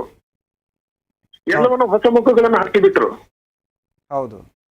ಈಗ ಉಡುಪಿಯಲ್ಲಿ ಅಲ್ಲಾದ್ರೆ ಲಾಲಾಜಿ ಅವರು, ಹಾಲಾಡಿ ಅವರು, ಸುಕುಮಾರ್ ಶೆಟ್ಟಿ ಅವರು, ಸುನಿಲ್ ಕುಮಾರ್ ಅವರು, ರಘುಪತಿ ಭಟ್ರು ಅವರು ಹಳೆ ಮುಖಗಳೇ. ಓಕೆ. ದಕ್ಷಿಣ ಕನ್ನಡ ಜಿಲ್ಲೆಯಲ್ಲಿ ಅವರ ಹೊಸ ಪ್ರಯೋಗವನ್ನು ಮಾಡಿಕೊಂಡು ಆ ಮೂಲಕವಾಗಿ ಈ ಹಿಂದಿನ ನಾಯಕರ ಬಗ್ಗೆ ಏನು ಅಸಮಾಧಾನ ಇತ್ತು ಅದನ್ನೆಲ್ಲ ಬಿಟ್ಟು ಇಡೀ ಹೊಸ ನಾಯಕರು ಬಂದಿದ್ದಾರೆ ಅಂತ ಅದನ್ನ ಪ್ರಯೋಗಶಾಲೆಯಾಗಿ ಆರಂಭಿಸಿದ್ರು. ಹೌದು. ಯಶಸ್ಸನ್ನು ಕಂಡಿತು. Okay okay. ಸೊ ಬಹುಶಃ ಮೈಮಾರ್ ಹತ್ರ ಎಲ್ರಿಗೂ ಹೊಡೆತ ಬೀಳೋದಂತ ಖಂಡಿತ. ಖಂಡಿತ. ನಾಗರಾಜ್ ಸರ್ ಹೇಳಿದ ಮಾತನ್ನು ನಾವು ಮುಂದುವರಿಸುವುದಾದ್ರೆ ಹರೀಶ್ ಹೆಗಡೆ, ಕುಮಾರ್ ಸರ್, ಧನ್ಯವಾದ ನಾಗರಾಜ್ ಅವರೇ ತಮ್ಮ ಮಾತಿಗಾಗಿ. ಧನ್ಯವಾದ. ಇದು ದಿಲ್ಲಿ ಪಂಜಾಬ್ ನಲ್ಲಿ ಜಯದ ಬಳಿಕ ಆಪನ್ನು ವಿಸ್ತರಿಸಲಿಕ್ಕೆ ಕೇಜ್ರಿ ಅವರು ಬಹಳ ಪ್ರಯತ್ನ ಪಟ್ಟರು. ಅವರು ಗುಜರಾತ್ನಲ್ಲಿ ಹಗಲು ರಾತ್ರಿ ಪ್ರಯತ್ನ ಪಟ್ಟರು ಅದನ್ನು. ಈಗ ಅವರು ಹೇಳಿದ ಒಂದು ಅಂಶ ಬಹಳ ಮುಖ್ಯವಾದ ಅಂಶ, ಅದು ರಾಷ್ಟ್ರೀಯ ಪಕ್ಷವಾಗಿ ಹೊರಹೊಮ್ಮುತ್ತದೆ. ಲಘುವಾಗಿ ಪರಿಗಣಿಸಬಾರದು ಅಂತ ಹೇಳುವಂತದ್ದು ಬಹಳ ಒಳ್ಳೆ ಈ ಸರ್ತಿ ನಾವೀಗ ಕರಾವಳಿಯ ಚುನಾವಣಾ ಕಣವನ್ನು ನೋಡಿದ್ರೆ ಈ ಸರ್ತಿ ಅನೇಕ ಪಕ್ಷಗಳು ಸ್ಪರ್ಧೆಗಿಳಿತವೆ. ಬಿಜೆಪಿ ಸರಿ ಇಲ್ಲ ಅಂತೇಳಿ ಹಿಂದೂ ಮಹಾಸಭಾ ಕೂಡ ಕಣಕ್ಕಿಳಿತಾ ಉಂಟು. JDS ತನ್ನ ಅದೃಷ್ಟ ಹೇಗೆ ಅಂತೇಳಿ ನೋಡುವಂತ ಆಲೋಚನೆಯಲ್ಲಿದೆ. ಅಂದ್ರೆ ಈ ಭಾಗದಲ್ಲಿ ನೋಡೋದಾದ್ರೆ ಎಲ್ಲ ಪ್ರಾದೇಶಿಕ ಪಕ್ಷಗಳು ಕೂಡ, ಅಂದ್ರೆ ಕರ್ನಾಟಕ ರಾಜಕಾರಣವನ್ನ ನೋಡೋದಾದ್ರೆ ಎಲ್ಲ ಪ್ರಾದೇಶಿಕ ಪಕ್ಷಗಳು ಕೂಡ ತನ್ನದೇ ಆದ ಪ್ರಯತ್ನವನ್ನ ಮಾಡ್ತಾ ಇವೆ. ಈಗ ಇಲ್ಲಿ ಹಿಂದೂ ಮಹಾಸಭಾ ಕನ್ನ ಕೊರೆಯುವುದು ಯಾರ ಮತಗಳನ್ನು? ಬಿಜೆಪಿ ಮತಗಳನ್ನು. ಆದ್ರಿಂದ ಇಲ್ಲಿ ಮತಗಳ ಧ್ರುವೀಕರಣ ಕೂಡ ಆಗ್ತದೆ. ಹೀಗಾದಾಗ ಏನಾಗ್ತದೆ ಹೇಳಿದ್ರೆ, ನಿಮ್ಮ ಗೆಲುವಿನ ಮಾರ್ಜಿನ್ ಒಂದೋ ಸಣ್ಣದ ಮಾರ್ಜಿನ್ ಇದ್ದಾಗ ಅಲ್ಲಿ ಅವರು ಯಾರು ಗೆಲ್ಬೇಕಂತ ಹೇಳುದನ್ನು ಈ ಸಣ್ಣ ಪುಟ್ಟ ಪಕ್ಷಗಳು ಅಥವಾ ಅಲ್ಲಿ ನಿಂತ ಪಕ್ಷೇತರರು ಅಥವಾ ಸರ್ ಹಿಂದೂ ಮಹಾಸಭಾ ಅನ್ನುವಂತ ಪಕ್ಷ ಇದೆಯಲ್ಲ ಸರ್, ಈ ಬಿಜೆಪಿಯ ಏನು ವೋಟರ್ಸ್ ಗಳನ್ನ ಸೆಳೆಯುವಲ್ಲಿ ಯಶಸ್ಸಾಗ್ಬೋದಾ? ಪರಿಣಾಮ ಬಿಜೆಪಿಗೆ ಪರಿಣಾಮ ಬೀರುತ್ತೆ ಸರ್? ಅಂದ್ರೆ ಅವರಿಗೆ ಹೋಗ್ತಾ ಇರುವ ದಾರಿ ಯಾವುದು? ಹಿಂದೂ ಮಹಾಸಭಾ ಹೋಗ್ತಾ ಇರೋದು ಯಾರು? ನೀವು ಹಿಂದೂಗಳ ರಕ್ಷಣೆ ಮಾಡ್ತಾ ಇಲ್ಲ ಅಂತ ಹೇಳೋ ಒಂದು ವಾದವನ್ನು ಹಿಂದೂ ಮಹಾಸಭಾ ಮುಂದೆ ಇಡ್ತಾ ಇದೆ. ಹಾಗೆ ನೋಡಿದ್ರೆ ಉತ್ತರ ಪ್ರದೇಶದ ಯೋಗಿಯವರು ಕೂಡ ಮೂಲತಃ ಹಿಂದೂ ಮಹಾಸಭಾದವರು. ಆದ್ರಿಂದ ಹಿಂದೂ ಮಹಾಸಭಾಕ್ಕೆ ತನ್ನದೇ ಆದ ಒಂದು ತಾಕತ್ತು ಇಲ್ಲ ಅಂತ ಹೇಳಿದ್ರೆ ಅದು ನಾವು ಕೀಳಂದಾಜು ಮಾಡಿದಾಗೆ. ರಾಜಕೀಯದಲ್ಲಿ ಯಾರೇ ಇರೋದು ಅದು ಎಷ್ಟೇ ಓಟ್ಗಳನ್ನು ತಕೊಳ್ಳಿ. ಈಗ ನೀವು ಆಪನ್ನು ನೋಡುವಾಗ ನಿಮಗೆ ಅಣ್ಣಾ ಹಜಾರೆಯ ಒಂದು ಪರಿಶ್ರಮ ಆವಾಗ ಇದ್ದದ್ದು ಇವತ್ತು ಇದು ಇಲ್ಲಿಗೆ ಬರ್ಬೋದು ಅಂತ ಯಾರು ಎಣಿಸಿರ್ಲಿಕ್ಕಿಲ್ಲ. ಲೋಕಪಾಲ್ ಮಸೂದೆಯಿಂದ ಬಂತು. ಇವತ್ತು ಲೋಕಪಾಲ್ ಎಲ್ಲಿಗೆ ಬಂತು? ಅದು ಚರ್ಚಾಸ್ಪದ. ಇವತ್ತು ಅಲ್ಲಿಂದ ಬಂತು. ಅದರ ಮೇನ್ ಇಶ್ಯೂ ಆದದ್ದು ಭ್ರಷ್ಟಾಚಾರ. ಇವತ್ತು ಕರ್ನಾಟಕದಲ್ಲಿ ಆಪ್ ಅದನ್ನೇ ಮುಖ್ಯ ವಿಷಯ ಮಾಡಿಕೊಂಡ್ರೆ ಏನಾದೀತು? ಹಿಂದೂ ಮಹಾಸಭಾ ಇದು ಬಿಜೆಪಿ ಹಿಂದೂಗಳ ರಕ್ಷಣೆ ಮಾಡ್ತಾ ಇಲ್ಲ ಅಂತ ಹೇಳಿಕೊಂಡು ನೀವು 35 ಪೀಸ್ ಮಾಡಿ ಅಲ್ಲಿ ಇಟ್ಟಿದ್ದೀರಿ, ಇಲ್ಲಿ ಇಟ್ಟಿದ್ದೀರಿ, ಈಗ ಪೋಸ್ಟರ್ ಬ್ಯಾನರ್ ಜಗಳ ನಡೀತಾ ಇದೆ ಅಲ್ಲ, ಅದು ಆದರೆ ಏನಾದೀತು? ಯಾವ ಸಾಂಪ್ರದಾಯಿಕ ಮತಗಳು ಯಾವ ಕಡೆ ಹೋದಾವು? ಇನ್ನು ಕಾಂಗ್ರೆಸ್ಸಿಗೆ ಇಲ್ಲಿ ಒಬ್ಬ ಹೇಳಿಕೊಳ್ಳುವಂಥ ನಾಯಕರನ್ನು ನೀವು ತೋರಿಸಿ. ಕೋಸ್ಟಲ್ ಭಾಗದಲ್ಲಿ ನೀವು ಅವರಿಗೊಬ್ಬ ಹೇಳಿಕೊಳ್ಳುವಂಥ ಒಂದು ವರ್ಚಸ್ಸಿರುವ ನಾಯಕರನ್ನು ನೀವು ತೋರಿಸಿ. ಯುಟಿಕಾದ್ರೆ ಒಬ್ಬರೇ ಏಕಾಂಗಿ ಆಗಿಬಿಟ್ರ ಅಂತ? ಏಕಾಂಗಿ ಆಗಿದ್ದಾರೆ ಅವರು. ಏಕಾಂಗಿ ಆಗಿದ್ದಾರೆ. ಉಳಿದ ಕಡೆ ಅಲ್ಲಿ ಅವರನ್ನು ಅಲ್ಲಾಡಿಸ್ಲಿಕ್ಕೆ ಸಾಧ್ಯ ಆಗ್ಲಿಕ್ಕಿಲ್ಲ ಯಾರಿಂದಲೂ ಸಹ. ಆದ್ರೆ ನೀವು ಉಳಿದ ಕಡೆ ನೋಡಿ, ನಾವು ಉಳ್ಳಾಲದಲ್ಲಿ ಇವಾಗ ಬಿಜೆಪಿಯಿಂದಲೂ ಕೂಡ ಒಬ್ಬ ಮುಸಲ್ಮಾನ ಅಭ್ಯರ್ಥಿಗೆ ಟಿಕೆಟ್ ಕೊಟ್ರೆ ಸಾಧ್ಯ ಇರೋದಿಲ್ವ ಸರ್? ಅಂತ ಸಾಧ್ಯತೆಗಳನ್ನು ನೋಡಬಹುದು. ಯಾಕೆ ಹೇಳಿದ್ರೆ ಯುಟಿ ಖಾದರ ಮಾರ್ಜಿನ್ ಅನ್ನು ಮೈನಸ್ ಮಾಡುವಂತಷ್ಟು ಓಟ್ಗಳನ್ನು ಕದಿಬೇಕಾದ್ರೆ ಇಲ್ಲಿ ನೀವು ಇನ್ನೊಂದು ಅಂಶ ಗಮನಿಸಬೇಕು. ಮಂಗಳೂರು ಅಂದ್ರೆ ಉಳ್ಳಾಲ ಕ್ಷೇತ್ರದಲ್ಲಿ ಈಗ ನಾವು ಗುಜರಾತ್ನಲ್ಲಿ ಹೇಗೆ ಚುನಾವಣೆಗೆ ಮೊದಲೇ ಕಾಂಗ್ರೆಸ್ನವರಲ್ಲಿ ಸೋಲೊಪ್ಪಿಕೊಳ್ತಾರ, ಪ್ರತಿ ಬಾರಿ ಚುನಾವಣೆಗೆ ಬಂದಾಗ ಬಿಜೆಪಿಯವರು ಮಂಗಳೂರು ಕ್ಷೇತ್ರದಲ್ಲಿ ಅವರು ಚುನಾವಣೆಗೆ ಮೊದಲೇ ಸೋಲೊಪ್ಪಿಕೊಳ್ತಾರೆ. ಅವರು ಪ್ರಯತ್ನವೇ ಮಾಡೋದು ಬಂಟ್ವಾಳವನ್ನು ಗೆಲ್ಲಲಿಕ್ಕೆ ಅಥವಾ ಬೆಳ್ತಂಗಡಿಯನ್ನು ಗೆಲ್ಲಲಿಕ್ಕೆ ಪಡುವಂಥ ಪ್ರಯತ್ನವನ್ನ ಮಂಗಳೂರು ಕ್ಷೇತ್ರಕ್ಕೆ ಗೆಲ್ಲಲಿಕ್ಕೆ ಪ್ರಯತ್ನ ಕಾಡ್ತಾರೆ ನನಗೆ ಕಾಣೋದಿಲ್ಲ. ಮತ್ತು ನಾನು ಆಗ ಒಂದು ಮಾತನ್ನು ಹೇಳಿದೆ ನಿಮಗೆ, ಸಾಮಾನ್ಯವಾಗಿ ಒಂದು ಪಕ್ಷ ಅಧಿಕಾರಕ್ಕೆ ಬಂದ ಮೇಲೆ ಆ ಪಕ್ಷ ಆ ಅಧಿಕಾರದಲ್ಲಿ ಇರುವವರು ಅಧಿಕಾರದ ವ್ಯಾಪ್ತಿಯನ್ನು ಮಾತ್ರ ನೋಡ್ತಾರೆ. ಅವರಿಗೆ ಪಕ್ಷದ ಬಗ್ಗೆ ಅವರಿಗೆ ಏನೇನು ಬೇಕಾಗಿಲ್ಲ. ಕರ್ನಾಟಕದಲ್ಲಿ ಇವತ್ತು ಅದು ನಡೀತಾ ಇದೆ. ಕರ್ನಾಟಕದಲ್ಲಿ ಅಧಿಕಾರಕ್ಕೆ ಬಿಜೆಪಿ ಬಂದಾಗಲೆಲ್ಲ ಪಕ್ಷವನ್ನು ಮರೆತು ಬಿಡ್ತಾರೆ, ಅಧಿಕಾರ ಚಲಾಯಿಸಿದರಲ್ಲೇ ಅವರ ಗಮನ ಹೋಗ್ತದೆ. ಪಕ್ಷ ಮತ್ತು ಸರ್ಕಾರ ಜೊತೆಯಾಗಿ ಹೋಗುವುದಿಲ್ಲ. ನಿಮಗೆ ಗುಜರಾತಿನಲ್ಲಿ ಅಥವಾ ಇವತ್ತು ಕೇಂದ್ರ ಸರ್ಕಾರ ಪಕ್ಷ ಮತ್ತು ಯಾವುದು ಸರ್ಕಾರ ಜೊತೆಯಾಗಿ ನಡೆದ ಕಾರಣ ಇವತ್ತು ಯೋಗಿಯವರ ಯಶಸ್ಸು ಕೂಡ ಅದುವೇ. ಪಕ್ಷದ ಕಾರ್ಯಕರ್ತರಿಗೆ ಯಾವಾಗ ಅಸಮಾಧಾನ ಇರ್ತದೆ, ಸರ್ಕಾರ ಅವ್ರ ಜೊತೆ ಇಲ್ಲದಾಗ ಅವರಿಗೆ ಸಹಜವಾಗಿ ಅಸಮಾಧಾನ ಇರ್ತದೆ. ಇವತ್ತು ಕರಾವಳಿಯಲ್ಲಿ ಇರ್ಬೋದು, ನೀವು ಕರ್ನಾಟಕದ ಯಾವುದೇ ಭಾಗಕ್ಕೆ ಹೋದರೂ ಕೂಡ ಪಕ್ಷದ ಬಿಜೆಪಿಯ ಕಾರ್ಯಕರ್ತರಿಗೆ ಅವರ ಸರ್ಕಾರದ ಕಾರ್ಯವೈಖರಿ ಬಗ್ಗೆ ಅಸಮಾಧಾನ ಇದೆ. ಸೊ ಇನ್ನು ಕರ್ನಾಟಕದ ರಾಜಕಾರಣದ ಬಗ್ಗೆ ಮಾತನಾಡೋದಾದರೆ ಅದೆರಡು ಗುಜರಾತ್ ಆಗಲಿ ಹಿಮಾಚಲ ಪ್ರದೇಶ ಚುನಾವಣೆ ಮುಗ್ದೋಯ್ತು. ಇನ್ನು ಎಲ್ಲರ ಕಣ್ಣು ಇರುವಂಥದ್ದು ಹೆಚ್ಚಾಗಿ ಕರ್ನಾಟಕದ ಏನು ಚುನಾವಣೆ ಏನು ಬರ್ತದೆ ಅದರ ಬಗ್ಗೆ. ಇಲ್ಲಿ ನೋಡೋದಾದರೆ ಬಿಜೆಪಿಗೆ ನೇರವಾಗಿ ತಿರುಗೇಟನ್ನು ಅಂದರೆ ಪ್ರಶ್ನೆ ಮಾಡ್ತಾ ಇರೋದು ಹಿಂದೂ ಮಹಾಸಭಾ. ಅಂದ್ರೆ ಈ ಹಿಂದೂಗಳನ್ನ ರಕ್ಷಣೆ ಮಾಡ್ತೀರಾ, ಜೊತೆಗೆ ನಿಮ್ದು ಹಿಂದೂಗಳ ಪಕ್ಷ ಅಂತ ಹೇಳ್ತೀರಾ, ಅಲ್ಲಿ ಮುಸಲ್ಮಾನರ ಮೋರ್ಚಾ ಇದೆ ಅಥವಾ ಅಲ್ಲಿ ಅವಕಾಶಗಳಿದೆ, ಒಪ್ಕೊಳ್ತೀರಾ? ಒಂದ್ ಸೈಡಲ್ಲಿ ಹೇಳ್ತೀರಾ, ಒಂದ್ ಕಡೆ ಬಂದ್ರೆ ಹೇಳ್ತೀರಾ ಮುಸಲ್ಮಾನರ ಓಟು ಬೇಡ ಅಂತ. ಸೊ ಇದನ್ನ ಬಳಸ್ಕೊಂಡು ಈ ಒಂದು ವಿಚಾರಗಳನ್ನ ಮುಂದಿಟ್ಕೊಂಡು ಹಿಂದೂ ಮಹಾಸಭಾ ಪ್ರಯತ್ನ ಮಾಡ್ತಾ ಇದೆ. ಕಾಂಗ್ರೆಸ್ ಮತ್ತೆ ಬಿಜೆಪಿಯ ಒಂದು ಓಟ್ಗಳನ್ನ ಸೆಳೆಯೋದಕ್ಕೆ JDS ತನ್ನದೇ ಆದಂತ ಚುನಾವಣಾ ರಣತಂತ್ರವನ್ನ ಮಾಡ್ತಾ ಇದೆ. ಕುಮಾರಸ್ವಾಮಿ ಅವರು ನಿರಂತರ ಯಾತ್ರೆಗಳನ್ನು ಮಾಡ್ತಾ ಇದ್ದಾರೆ. ಈ ಕಡೆ ಕಾಂಗ್ರೆಸ್ನಲ್ಲಿ ಇವ್ರದ್ದು ನಮ್ಮ ನಾಯಕರು, ಪ್ರಮುಖ ನಾಯಕರಿಬ್ರು ಅಲ್ಲಿ ಅಧಿಕಾರ, CM ನಾನೇ ಅನ್ನುವಂಥದ್ದು ಅಲ್ಲೊಂದು ಕಡೆ ಆಗ್ತಾ ಇದೆ. BJPಗೆ ಆ ಮೋದಿ ವರ್ಚಸ್ಸನ್ನು ಇಟ್ಕೊಂಡು ಪ್ರಯತ್ನ ಮಾಡ್ತಾರೋ ಅಥವಾ ಅವರ ವರ್ಚಸ್ಸನ್ನು ಇಟ್ಕೊಂಡು ಪ್ರಯತ್ನ ಮಾಡ್ತಾರೋ ಅನ್ನುವಂಥ ಗೊಂದಲಗಳಿದೆ. ಈ ಥರ ಈಗ ಆಮ್ ಆದ್ಮಿ ನೋಡೋದಾದ್ರೆ ಕರ್ನಾಟಕದ ಎಲ್ಲ ಕ್ಷೇತ್ರಗಳಲ್ಲೂ ಕೂಡ ಪ್ರಯತ್ನವನ್ನು ಮಾಡ್ತದೆ ಅನ್ನುವಂಥ ಮಾತುಗಳಿದೆ. ಈಗಾಗಲೇ ನಮ್ಮ ದಕ್ಷಿಣ ಕನ್ನಡ ಜಿಲ್ಲೆಯಲ್ಲೇ ಬೇರೆ ಜಿಲ್ಲೆಗಳಲ್ಲೂ ಕೂಡ ಅವರದೇ ಆದಂಥ ಕಾರ್ಯತಂತ್ರಗಳು ರೆಡಿ ಆಗ್ತಾ ಇದೆ. ಎಲ್ಲವನ್ನ ಗಮನಿಸುವಾಗ ಏನು ಅನಿಸುತ್ತೆ ಸರ್ ತಮಗೆ, ಹರೀಶ್ ರೈ ಅವರೇ? ಕರ್ನಾಟಕದಲ್ಲಿ ನೀವು ಹೇಳಿದಿರಿ BJPಯ ಸರ್ಕಾರ ಬಂದ ಮೇಲೆ ಸರ್ಕಾರದಿಂದ ಕೆಲವು ನೇಮಕಾತಿಗಳಾಗ್ತದೆ. ಯಾವುದೋ ಒಂದು ಮಂಡಳಿಗಳಿರ್ಬೋದು ಅಥವಾ ಯಾವುದೋ ಒಂದು ಅಕಾಡೆಮಿಗಳಿಗಿರ್ಬೋದು. ಸಾಮಾನ್ಯವಾಗಿ ಈಗ ಕಾಂಗ್ರೆಸ್ ಸರ್ಕಾರ ಬಂದಾಗ ಕಾಂಗ್ರೆಸ್ಸಿನ ಯಾರು ಕಟ್ಟರ್ ಕಾರ್ಯಕರ್ತರಿದ್ದಾರೆ, ಯಾರು ಕಾಂಗ್ರೆಸ್ನ ಅಭಿಮಾನಿಗಳಿದ್ದಾರೆ, ಕಾಂಗ್ರೆಸ್ನ ಪರ ಕೆಲಸ ಮಾಡ್ತಾರೆ, ಅವರನ್ನು ಅವರು ಅದಕ್ಕೆ ನೇಮಕ ಮಾಡ್ತಾರೆ. ಅದು ದೇವಸ್ಥಾನಗಳ ಆಡಳಿತ ಮಂಡಳಿ ಯಾವುದೋ ಒಂದು ಇದಕ್ಕೆ. ನೀವು ಭಾರತೀಯ ಜನತಾ ಪಾರ್ಟಿ ಅಧಿಕಾರಕ್ಕೆ ಬಂದ ಮೇಲೆ, ಅದು ಕೂಡಲೇ ಬೊಮ್ಮಾಯಿಯವರ ಸರ್ಕಾರಕ್ಕೆ ಅಧಿಕಾರ ಬಂದ ಮೇಲೆ ನೀವು ತೋರಿಸಿ ಭಾರತೀಯ ಜನತಾ ಪಾರ್ಟಿ ಕಾರ್ಯಕರ್ತರನ್ನು ಅವರು ನೇಮಕ ಮಾಡಿದ್ದು. ನಿಗಮ ಮಂಡಳಿಗೆ ಆಯ್ಕೆ ಮಾಡಿದವರೇ ಪಕ್ಷದ ಬಗ್ಗೆ ಹೇಗೆ ಮಾತನಾಡ್ತಾ ಇದ್ದಾರೆ ಅಂತ ಹೇಳೋದಂತೂ ನೀವೆಲ್ಲ ಸಾಮಾಜಿಕ ಜಾಲತಾಣಗಳಲ್ಲಿ ನೋಡಿದ್ದೀರಿ. ಒಮ್ಮೆ ನೇಮಕಾತಿ ಮಾಡಿದವ್ರನ್ನ ಕಾಂಗ್ರೆಸ್ನವರಾದರೆ 24 ಗಂಟೆಯಲ್ಲಿ ಅವನು ಕಿತ್ತೋಸ್ದು ಇನ್ನೊಬ್ಬರನ್ನ ನೇಮಕ ಮಾಡ್ತಾರೆ, ಅವರ ಪಕ್ಷಕ್ಕೆ ನಾವು ವಿರುದ್ಧವಾಗಿ ಮಾತನಾಡಿದರೆ. 3-4 ವರ್ಷದಿಂದ ಕೆಲವರನ್ನು ಸರ್ಕಾರ ಬಂದ ಮೇಲೆ ನೇಮಕ ಮಾಡಿದರೆ ಅವರು ನಿರಂತರ ಸರ್ಕಾರದ ವಿರುದ್ಧ ಮಾತಾಡ್ತಾ ಇದ್ದಾರೆ. ಅವರನ್ನು ಆ ಸ್ಥಾನದಿಂದ ಕಿತ್ತೋಗಲಿಕ್ಕೆ ಇವರಿಗೆ ಆಗಲಿಲ್ಲ. ಯಾರು BJPಯ ಕಡು ವಿರೋಧಿಗಳಿದ್ದಾರೆ, ಯಾರು BJPಯನ್ನು ಮೋದಿಯನ್ನು ಸಾರ್ವಜನಿಕವಾಗಿ ವಿರೋಧ ಮಾಡ್ತಾರೆ, ಅವರನ್ನು ಸಾಮಾಜಿಕ ಜಾಲತಾಣದಲ್ಲಿ ಮೋದಿಯ ಬಗ್ಗೆ ವಿರುತ್ತಾರೆ, ಅವರನ್ನು ಕರ್ಕೊಂಡು ಬಂದು ಆಯಕಟ್ಟಿನ ಜಾಗದಲ್ಲಿ ಕೂರಿಸಿದ್ದಾರೆ. ಅಂಥ ಪರಿಸ್ಥಿತಿಯಲ್ಲಿ ನಿಮಗೆ ಯಾರು ಹಿಂದುತ್ವದ ಪರವಾಗಿದ್ದಾರೆ ಅವರಿಗೆ ಸಹಜವಾಗಿ BJPಯ ಬಗ್ಗೆ ಅಸಮಾಧಾನ ಹುಟ್ಟಲಿಕ್ಕೆ ಕಾರಣ ಆಗ್ತದೆ.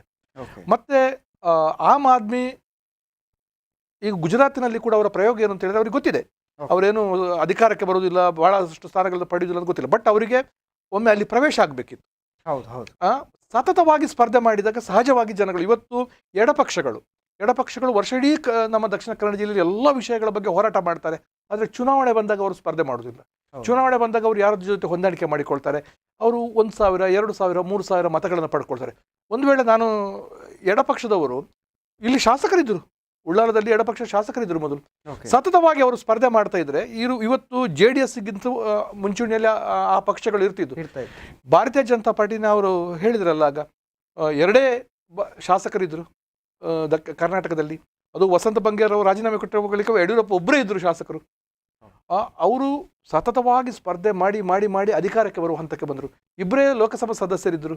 ಆ ಪಕ್ಷವನ್ನು ಹೇಗೆ ಸಂಘಟನೆ ಮಾಡಿ ಅವರು ಅಧಿಕಾರಕ್ಕೆ ತಂದರು ಅಂತ ಹೇಳೋದಕ್ಕೆ. ಹಾಗಾಗಿ ಆಮ್ ಆದ್ಮಿ ಆ ದೃಷ್ಟಿಕೋನವನ್ನು ಇಟ್ಟುಕೊಂಡ್ರೆ ಇವತ್ತಿಗೆ ನಾಳೆಯಿಂದ ಆಗುದಿಲ್ಲ, ಬಟ್ ಒಂದಲ್ಲ ಒಂದು ದಿವಸ ಅವರು ಯಶಸ್ಸು ಸಾಧಿಸ್ಬೋದು ಅವರು. ಸೊ ಈ ಎಲ್ಲ ವ್ಯವಸ್ಥೆಗಳನ್ನು ನೋಡುವಾಗ ಕರ್ನಾಟಕದ ಮುಂದಿನ ಚುನಾವಣೆಯನ್ನು ಗಮನದಲ್ಲಿರಿಸಿಕೊಂಡು ಈ ಎಲ್ಲ ರಾಜಕೀಯ ಪಕ್ಷಗಳ ಪ್ರಯತ್ನವನ್ನು ನೋಡುವಾಗ ತಾವೇನು ಹೇಳ್ತೀರಾ ಸರ್? ಏನಾಗ್ಬೋದು ಮುಂದೆ? ಯಾವ ಪಕ್ಷ ಯಾವ ರೀತಿಯ ಒಂದು ಪೈಪೋಟಿ ಕೊಡ್ಬೋದು ಅಂತ? ಈಗ ಹಿಂದೂ ಮಹಾಸಭಾ ತನ್ನ ನಾಯಕ ಅಂದರೆ ಸರ್ವೋಚ್ಚ ನಾಯಕನನ್ನಾಗಿ ಪರಿಗಣಿಸಿರು ಯಾರನ್ನು? ಸಾವರ್ಕರ್ರನ್ನು. ಹಿಂದೂಗಳನ್ನು ಮಿಲಿಟರೀಕರಣಗೊಳಿಸಿ ಅಂತ ಅವರ ಘೋಷವಾಕ್ಯವೇ ಅದು. ಉಡುಪಿಯಲ್ಲಿ ಬ್ಯಾನರ್ ಬಿತ್ತು, ಏನೆಲ್ಲ ಅನಾಹುತ ಆಯಿತು ನಿಮ್ಗೆ ಗೊತ್ತಿದೆ. ಈಗ ಸುರತ್ಕಲ್ ಬೇರೆ ಬೇರೆ ಕಡೆ ಈ ಬ್ಯಾನರ್ ಹಾಕ್ತಾ ಇದ್ದಾರೆ. ಅಂದರೆ ಅದು ಒಂದು ಸೈಲೆಂಟ್ ಆಗಿ ವರ್ಕ್ ಮಾಡ್ತಾ ಉಂಟು. ಯಾಕಂದರೆ ಹಿಂದೆ ನೋಡಿ, ನಮ್ಮ ಈ BJP ಕರಾವಳಿಯಲ್ಲಿ ಬರುವುದಕ್ಕೆ ಮೊದಲು ಅವರಿಗಾಗಿ ದುಡಿದವರು ಯಾರು? ಬಜರಂಗ ದಳ, ಶ್ರೀರಾಮ ಸೇನೆ ಇತ್ಯಾದಿ ಸಂಘಟನೆಗಳು ದುಡಿದದ್ದು. ಆ ಸಂಘಟನೆಗಳ ಬಲದಿಂದ ಶಾಸಕರಾದರು. ಇವತ್ತು ಭಾರತೀಯ ಜನತಾ ಪಕ್ಷದ 30% ನೀವು ನಾಯಕರನ್ನು ನೋಡಿದ್ದಲ್ಲಿ ಬೆಂಗಳೂರಲ್ಲಿರುವ ಪಕ್ಷಾಂತರಿಗಳು, ಆ ಪಕ್ಷದಿಂದ ಈ ಪಕ್ಷದಿಂದ ತಂದವರು. ಇವತ್ತು ಭಾರತೀಯ ಜನತಾ ಪಕ್ಷ ಎಂಥ ಬಿಕ್ಕಟ್ಟನ್ನು ಎದುರಿಸ್ತಾ ಉಂಟು. ಗಾಲಿ ಜನಾರ್ದನ ರೆಡ್ಡಿ ಅವರು ಏನು ಮಾಡ್ತಿದ್ದಾರೆ? ಪ್ರತ್ಯೇಕ ಪಕ್ಷ ಕಟ್ತೇನೆ ಅಂತ ಹೇಳಿ ಹೊಂದಿದ್ದಾರೆ. ಇನ್ನು ಕಟ್ಟದೇ ಇದ್ರೂ ನಾನೊಂದು ಪಕ್ಷೇತರರಾಗಿ ನಿಲ್ಲಿಸಿ ಅಸಂತೃಪ್ತರನ್ನು ಸೆಳೆದುಕೊಂಡು ನಾನೊಂದು 30 ಸೀಟುಗಳನ್ನು ಗೆದ್ದರೆ, ಅವರು ಒಂದು 30 ಗೆದ್ದರೆ, JDS ಒಂದು 30 ಗೆದ್ದರೆ ಹಿಂದೆ ಯಾಕಂದರೆ JDSಗೂ ನಮ್ಮ BJPಗೂ ರಾಜಿ ಮಾಡಿಸುವ ರೀತಿಯಲ್ಲಿ ಒಂದು ಸರ್ಕಾರವನ್ನು ತಂದವರಲ್ಲಿ ಅವರ ಪಾತ್ರ ಪ್ರಮುಖ ಇದೆ. ಅವರು ಎಲ್ಲದಕ್ಕೂ ಸಿದ್ಧರು. ಆದ್ದರಿಂದ ಭಾರತೀಯ ಜನತಾ ಪಕ್ಷವನ್ನು ನಾವು ಗುಜರಾತ್ನಲ್ಲಿ ಗೆದ್ದೆವು ಅಂತ ಹೇಳಿ ಆ ಸಮೀಕರಣವನ್ನು ಯಥಾವತ್ತಾಗಿ ತಂದು ಇಲ್ಲಿ ಕ್ಯಾಲ್ಕುಲಸ್, ಇಂಟಗ್ರೇಷನ್, ಸ್ಕ್ವೇರ್ ರೂಟ್ ಮಾಡಲಿಕ್ಕೆ ಆಗೋದಿಲ್ಲ. ಯಾಕಂದರೆ ಇಲ್ಲಿಯ ಸಮೀಕರಣಗಳೇ ಬೇರೆ. ಅಲ್ಲಿ BJP ಒಂದಾಗಿ ಹೋರಾಡಿದರೆ ಇಲ್ಲಿ BJPಯಲ್ಲಿ ಎಷ್ಟು ಒಳಪಂಗಡಗಳಿವೆ ನೀವು ನೋಡಿ. ಹೊರಗಿನಿಂದ ಬಂದವರದ್ದು ಪ್ರತ್ಯೇಕ ಪಂಗಡ. ಹೌದು, ಅವರು ನಾಡ್ದು ಟಿಕೆಟಿಗೆ BJP ಕೊಡದಿದ್ರೆ ಪುನಃ ಅವರು ಮರಳಿ ಮನೆಗೆ ಹೋಗ್ತಾರೆ. ಈಗ ವಿಶ್ವನಾಥ್ರಿಗೆ ತಂದು ನೀವು ಅವಮಾನ ಮಾಡಿದ್ರಿ ಅಂತ ಹೇಳುವ ಕಾರಣಕ್ಕಾಗಿ ಆ ಒಂದು ಜನಜಾತಿ ವರ್ಗ ಹೊರಗೆ ಕಾಲಿಟ್ಟಿದೆ. ವಿಶ್ವನಾಥ್ರೀಗ ಕಾಂಗ್ರೆಸ್ನ ಟಿಕೆಟ್ ಕೇಳ್ತಾ ಇದ್ದಾರೆ, ಅವರು ಮಾತಾಡ್ತಾ ಇದ್ದಾರೆ ಅಂತ ಹೇಳೋ ಸುದ್ದಿ ಇದೆ. ಆದ್ರಿಂದ BJPಯಲ್ಲಿ ಅವರು ಎಷ್ಟು ಹೊಸ ಮುಖಗಳನ್ನು ತಯಾರು ಮಾಡ್ತಾರೆ, ಎಷ್ಟು ಹೊಸ ಮುಖಗಳು. ಮತ್ತು ಇವರ ಹತ್ರ ಕಾರ್ಯಕ್ರಮಗಳೇನಿವೆ, ಇವತ್ತು ಕಾರ್ಯಕ್ರಮಗಳೇನಿವೆ. ನೀವು ಗುಜರಾತ್ನಲ್ಲಿ ಮೋದಿ ಬಂದಾಗ ಹೇಳಿದ್ರು ಸಾವಿರಾರು ಕೋಟಿ ಯೋಜನೆಗಳನ್ನು ಘೋಷಣೆ ಮಾಡಿದರು, ಕೆಲವನ್ನು ಪೂರೈಸಿದ್ರು. ಈಗ ಇವರಿಗೆ ಮೋದಿಯೇ ಇಲ್ಲಿ ಏನಾದರೂ ಉದ್ಧರಿಸಿದರೆ ಮೋದಿಯೇ ಉದ್ಧರಿಸಬೇಕು, ಆದರೆ ಮುಂದಿನ ತಿಂಗಳಿಂದ ಅವರು ಬರ್ತಾರೆ ಅಂತಿದೆ. ಹಾಗಿರುವಾಗ ಆಪ್ನ ಪರಿಸ್ಥಿತಿ ಕರ್ನಾಟಕದಲ್ಲಿ ಅವರು ಎಷ್ಟೇ ಸ್ಥಾನಗಳನ್ನು ತಗೊಳ್ಳಿ, ಹರೀಶ್ ರಾಯ್ಗಳು ಹೇಳಿದ್ರು ಮೊದಲಿದ್ದದ್ದು 1 ಅಥವಾ 2 ಇದನ್ನು ರಾಜ್ಯ ವಿಧಾನಸಭೆಯಲ್ಲಿ ಇದ್ದದ್ದೇ ಅದು. ಬಹುಶಃ ರೈತ ಸಂಘ ಒಂದು ಕಾಲದಲ್ಲಿ ಬಹಳ ದೊಡ್ಡ ಚಳವಳಿ ಆಗ್ತದೆ ಅಂತ ಹೇಳುವಾಗ ನಂಜುಂಡಸ್ವಾಮಿ ಅವರ ನೇತೃತ್ವದಲ್ಲಿ ಆವಾಗ ಒಮ್ಮೆ ಏನೋ ಅದು ವಿಧಾನಸಭಾ ಪ್ರವೇಶ ಮಾಡಿತ್ತು. ಆ ನಂತರ ಅದಕ್ಕೂ ಆಗಲಿಲ್ಲ. ಬಟ್ ಭಾರತೀಯ ಜನತಾ ಪಕ್ಷ ಆ 1-2 ಸ್ಥಾನಗಳಿಂದ ನಿರಂತರ ಪ್ರಯತ್ನ ಮಾಡಿ ಮುಂದೆ ಬಂತು. ಇವತ್ತು ಭಾರತೀಯ ಜನತಾ ಪಕ್ಷಕ್ಕೆ ಶಕ್ತಿಯಾಗಿರುವುದು ಏನೇ ಹೇಳಿ ಸಂಘ ಪರಿವಾರ ಇವತ್ತಿಗೆ ಕೂಡ ಅತ್ಯಂತ ಬಲಿಷ್ಠವಾದ ಒಂದು ಜಾಲವನ್ನು ಹೊಂದಿದೆ. ಸಂಘ ಪರಿವಾರದವರು BJPಯವರು ತಪ್ಪು ಮಾಡಿದ್ರು, ನಮ್ಮ ನಾಯಕರು ತಪ್ಪು ಮಾಡಿದ್ರು, ಈ ಸರ್ತಿ ನಮ್ಮ ಕೈ ಹಿಡಿರಿ ಅಂತೇಳಿ ಮತದಾರರ ಮನೆಗೆ ಹೋಗ್ತಾರೆ. ಆದ್ರಿಂದ ಅಲ್ಲಿರುವುದು ಭಾರತೀಯ ಜನತಾ ಪಕ್ಷವನ್ನು ಕಾರ್ಯಕರ್ತರು ಗೆಲ್ಲಿಸಿದ್ರು ಅಂತ ಸಂಘ ಪರಿವಾರದ ಕಾರ್ಯಕರ್ತರು ಅಂತೇಳಿ ತಿದ್ದುಪಡಿ ಮಾಡಿ ಅದನ್ನು ಆ್ಯಡ್ ಮಾಡೋದು ಹೆಚ್ಚು ಸೂಕ್ತ. 2013ರ ಚುನಾವಣೆಯಲ್ಲಿ ಸಂಘ ಪರಿವಾರದವರು ಪೂರ್ಣ ಪ್ರಮಾಣದಲ್ಲಿ ಕರಾವಳಿಯಲ್ಲಿ ತೊಡಗಿಸಿಕೊಳ್ಳದ ಕಾರಣ ಏನು ಫಲಿತಾಂಶ ಬಂದಿದೆ ಅಂತ ಹೇಳುವಂಥದ್ದು ಕೂಡ ನಾವು ಇತಿಹಾಸದಲ್ಲಿ ನೋಡ್ಬೋದು. ನೀವು ನಾನು ಕೇಳಬೇಕು ಅಂದರೆ BJP ಈಗ ಅಧಿಕಾರದಲ್ಲಿ ಇದೆ, ಆದರೆ ಹಿಂದೂ ಸಂಘಟನೆ ಕಾರ್ಯಕರ್ತರ ಹತ್ಯೆಗಳು ಇವೆಲ್ಲವೂ ಕೂಡ BJPಗೆ ಮತ್ತೆ ವ್ಯತಿರಿಕ್ತ ಪರಿಣಾಮ ಬೀರಬಹುದಾ ಈ ಬಾರಿಯ ಚುನಾವಣೆಯಲ್ಲಿ ಅಂತ? ಅಲ್ಲ, ನಿಮಗೆ ಕಾಂಗ್ರೆಸ್ ಸರ್ಕಾರ ಇರುವಾಗ ಹಿಂದೂ ಯುವಕರ ಹತ್ಯೆಗಳಾಗಿತ್ತು. ಆದರೆ ಅದನ್ನು ಒಂದು ಚುನಾವಣೆಯ ಇಶ್ಯೂ ಆಗಿ ಮತ್ತು ಚುನಾವಣೆಯ ವಿಷಯಗಳನ್ನು ಹೇಗೆ ಮತವನ್ನಾಗಿ ಪರಿವರ್ತನೆ ಮಾಡಬೇಕು, ಅದರಲ್ಲಿ ಸಂಘ ಪರಿವಾರವಿರ್ಬೋದು ಅಥವಾ ಭಾರತೀಯ ಜನತಾ ಪಾರ್ಟಿಯವರು ಬಹಳ ಜಾಣ್ಮೆ. ನಿಮಗೆ ಕಲ್ಲಡ್ಕದ ಒಂದು ಶಾಲೆಯಲ್ಲಿ ವಿದ್ಯಾರ್ಥಿಗಳಿಗೆ ಊಟ ನಿಲ್ಲಿಸಿದ್ರು ಅಂತ ಹೇಳುವಂಥ ಒಂದು ಇಶ್ಯೂವನ್ನು ಹಿಡ್ಕೊಂಡವರು ಒಂದು ಬಂಟ್ವಾಳ ಕ್ಷೇತ್ರದನ್ನೇ ರಮನಾಥ್ ರೈ ಅವರನ್ನು ಸೋಲಿಸುವಂಥ ಒಂದು. ಆದರೆ ಕಾಂಗ್ರೆಸ್ನಲ್ಲಿ BJPಯ ಏನಾದರೂ ವೀಕ್ನೆಸ್ಗಳಿದ್ರೆ ಅಥವಾ ಈ ರೀತಿಯ ವಿದ್ಯಮಾನಗಳನ್ನು ಹೋರಾಟ ಮಾಡಿ ಅದನ್ನು ಒಂದು ಮತವನ್ನವಾಗಿ ಪರಿವರ್ತನೆ ಮಾಡುವಂಥ ಅಷ್ಟು ದೊಡ್ಡ ಸಂಘಟನೆಗೆ ಅವರು ಮನಸ್ಸು ಮಾಡ್ತಾ ಇಲ್ಲ. ಅವರಲ್ಲಿ ಆ ಕೌಶಲ್ಯ ಇಲ್ವಾ ಅಂತ? ಅಲ್ಲ, ಕೌಶಲ್ಯ ಇದೆ, ಸಾಕಷ್ಟು ಇಶ್ಯೂಗಳಿವೆ, ಆದರೆ ಅವರು ಹೋರಾಟ ಮಾಡುವ ಇಶ್ಯೂಗಳು ಬೇರೆ ಆಗಿದೆ. ಕಾಂಗ್ರೆಸ್ ಹೋರಾಟ ಮಾಡ್ತಾರೆ, ಅವರ ಗಮನಕ್ಕೆ ಬಂದು ಈ ರೀತಿ ಕಾಂಗ್ರೆಸ್ ಹೋರಾಟ ಮಾಡುವ ಇಶ್ಯೂಗಳಲ್ಲಿ ಕಾಂಗ್ರೆಸ್ಗೆ ಕರಾವಳಿಯ ಮತಗಳು ಬರುವುದಿಲ್ಲ.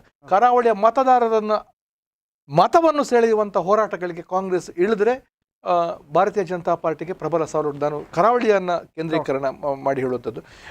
ಅದಕ್ಕೋಸ್ಕರ ನಿಮಗೆ ಏನು BJPಯ ಎಲ್ಲಾದರೂ ಆ ಸರ್ಕಾರದ ಲೋಪದೋಷಗಳು ಅಥವಾ ಜನಪ್ರತಿನಿಧಿಗಳ ಲೋಪದೋಷಗಳಿದ್ದರೆ ಅದನ್ನು ಅದರ ವಿರುದ್ಧ ಹೋರಾಟ ಮಾಡಿ ಅದನ್ನು ಮತವನ್ನಾಗಿ ಪರಿವರ್ತನೆ ಮಾಡುವಲ್ಲಿ ಕಾಂಗ್ರೆಸ್ ತುಂಬ ಸೋತಿದೆ. ಒಂದು ವೇಳೆ ಅವರು ಅದನ್ನು ಮಾಡಿದ್ರು ಏನಾಗ್ತದೆ ಅಂತ ಹೇಳಿದರೆ, ಎಲ್ಲಿ ಅವರ ರಾಜ್ಯದ ನಾಯಕರೊಬ್ಬರು ಬಂದು ಇಲ್ಲಿ ಏನೋ ಒಂದು ಹೇಳಿಕೆ ಕೊಟ್ಟು ಇವರ ಒಂದು 6 ತಿಂಗಳ ಶ್ರಮವನ್ನು ಒಂದು ದಿವಸದ ಅವರ ಭಾಷಣದಲ್ಲಿ ವ್ಯರ್ಥ ಮಾಡಿ ಬಿಡ್ತಾರೆ. ಇದು ಕಾಂಗ್ರೆಸ್ಗೆ ಬಹಳ ದೊಡ್ಡ ಹೊಡೆತ. ಅವರ ನಾಯಕರುಗಳು ಹದ ಮೀರಿ ಇನ್ನು ಚುನಾವಣೆ ಬರುವವರೆಗೆ ಎಷ್ಟು ಮಾತಾಡ್ತಾರೆ ಅದು ಅಷ್ಟು ಪಕ್ಷಕ್ಕೆ ಡ್ಯಾಮೇಜ್ ಆಗ್ತದೆ. ಅದನ್ನು ಮಾಡದಾಗೆ ಅವ್ರು ನೋಡಿಕೊಳ್ಬೇಕು.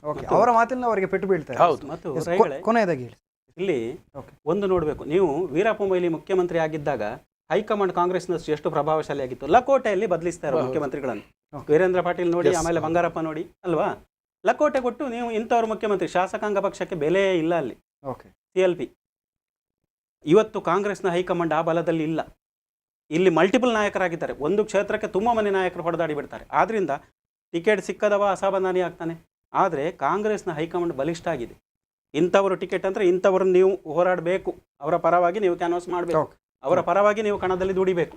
ಹೀಗೆ ಹೇಳೋದ್ರಿಂದ ಏನಾಗ್ತದೆ, ಅಲ್ಲಿ ಭಿನ್ನಮತ ಇದ್ದರೂ ನಾಳೆ ನನಗೊಂದು MLC ಆದೀತು, ಯಾವುದಾದ್ರು ನಿಗಮ ಮಂಡಳಿ ಕೊಟ್ಟಾರೋ ಅಂತ ಹೇಳುವ ಒಂದು ಆಸೆಯಿಂದ ಜನ ದುಡಿತಾರೆ. ಮತ್ತು ಇವರು ಹೇಳಿದಾಗೆ, ಹರೀಶ್ ರಾಯ್ ಸರ್ ಹೇಳಿದಾಗೆ, ಹಿಂದೆ ನೀವು ನೋಡಿ, ಈಗ ನಿಗಮ ಮಂಡಳಿಗಳಿಗೆ ನೇಮಕ ಆದವರು ಒಂದು 7 ವರ್ಷಗಳ ಹಿಂದೆ ಬೇಕಾಬಿಟ್ಟಿಯಾಗಿ ಮೈದಾನಗಳಲ್ಲಿ ಮೋದಿ ಅವರನ್ನು ಬೈದವರು, ಅವರು ಪಕ್ಷಾಂತರ ಮಾಡಿ ಬಂದರು. ಇವತ್ತು ಅವರಿಗೆ ಹುದ್ದೆ ಸಿಕ್ಕಿದೆ. ಅಲ್ಲ, ಕೆಲವರು ಪಕ್ಷಕ್ಕೆ ಬರಲೇ ಇಲ್ಲ, ಕೆಲವರು ಇನ್ನು ಅಲ್ಲೇ ಇದ್ದಾರೆ. ಅಲ್ಲೇ ಇದ್ದವರನ್ನು ಮಾಡಿದ್ದು ಸಾಕಷ್ಟು ಉದಾಹರಣೆ ಇದೆ. ಈಗ ಅದು ಬಿಜೆಪಿಯ ಏನು ತಳಮಟ್ಟದ ಕಾರ್ಯಕರ್ತರನ್ನು ಕಾಡ್ತಾ ಇದೆ. ನಾವು ಯಾವಾಗ ಸ್ಥಾನ, ಇವತ್ತು JDS ದುರ್ಬಲ ಆಗ್ಲಿಕ್ಕೆ ಏನು ಕಾರಣ? ಎಲ್ಲ ನೀವು ಕುಟುಂಬದವರಿಗೆ ಕೊಟ್ರಿ, ಕಾರ್ಯಕರ್ತ ಒಂದು ಹುದ್ದೆ ಹೋಗಬಾರ್ದಾ? ಇವತ್ತು ಬಿಜೆಪಿಯಲ್ಲಿ ಅಂತ ತಳಮಳಗಳಿವೆ. ಅದರಿಂದ ಬಿಜೆಪಿ ಈಗ ಇಂಟ್ರೋಸ್ಪೆಕ್ಟ್ ಮಾಡಬೇಕಾಗಿದೆ. ಬಹುಶಃ ನರೇಂದ್ರ ಮೋದಿ ಪದೇ ಪದೇ ಬರೋದ್ರಿಂದ, ಅಮಿತ್ ಶಾ ಬರೋದ್ರಿಂದ, ಹಿಂದೆ ಯಾವುದು ಶಕ್ತಿ ಕೇಂದ್ರ ಅಂತ ಮಾಡಿದ್ರು, ಆ ಒಂದು ವರ್ಕೌಟ್ ಆಯಿತು. ಬಟ್ ಈ ಸರ್ತಿ ಅವರು ಅಂಥದ್ದನ್ನು ಏನಾದರೂ ಮಾಡ್ಯಾರು. Okay right.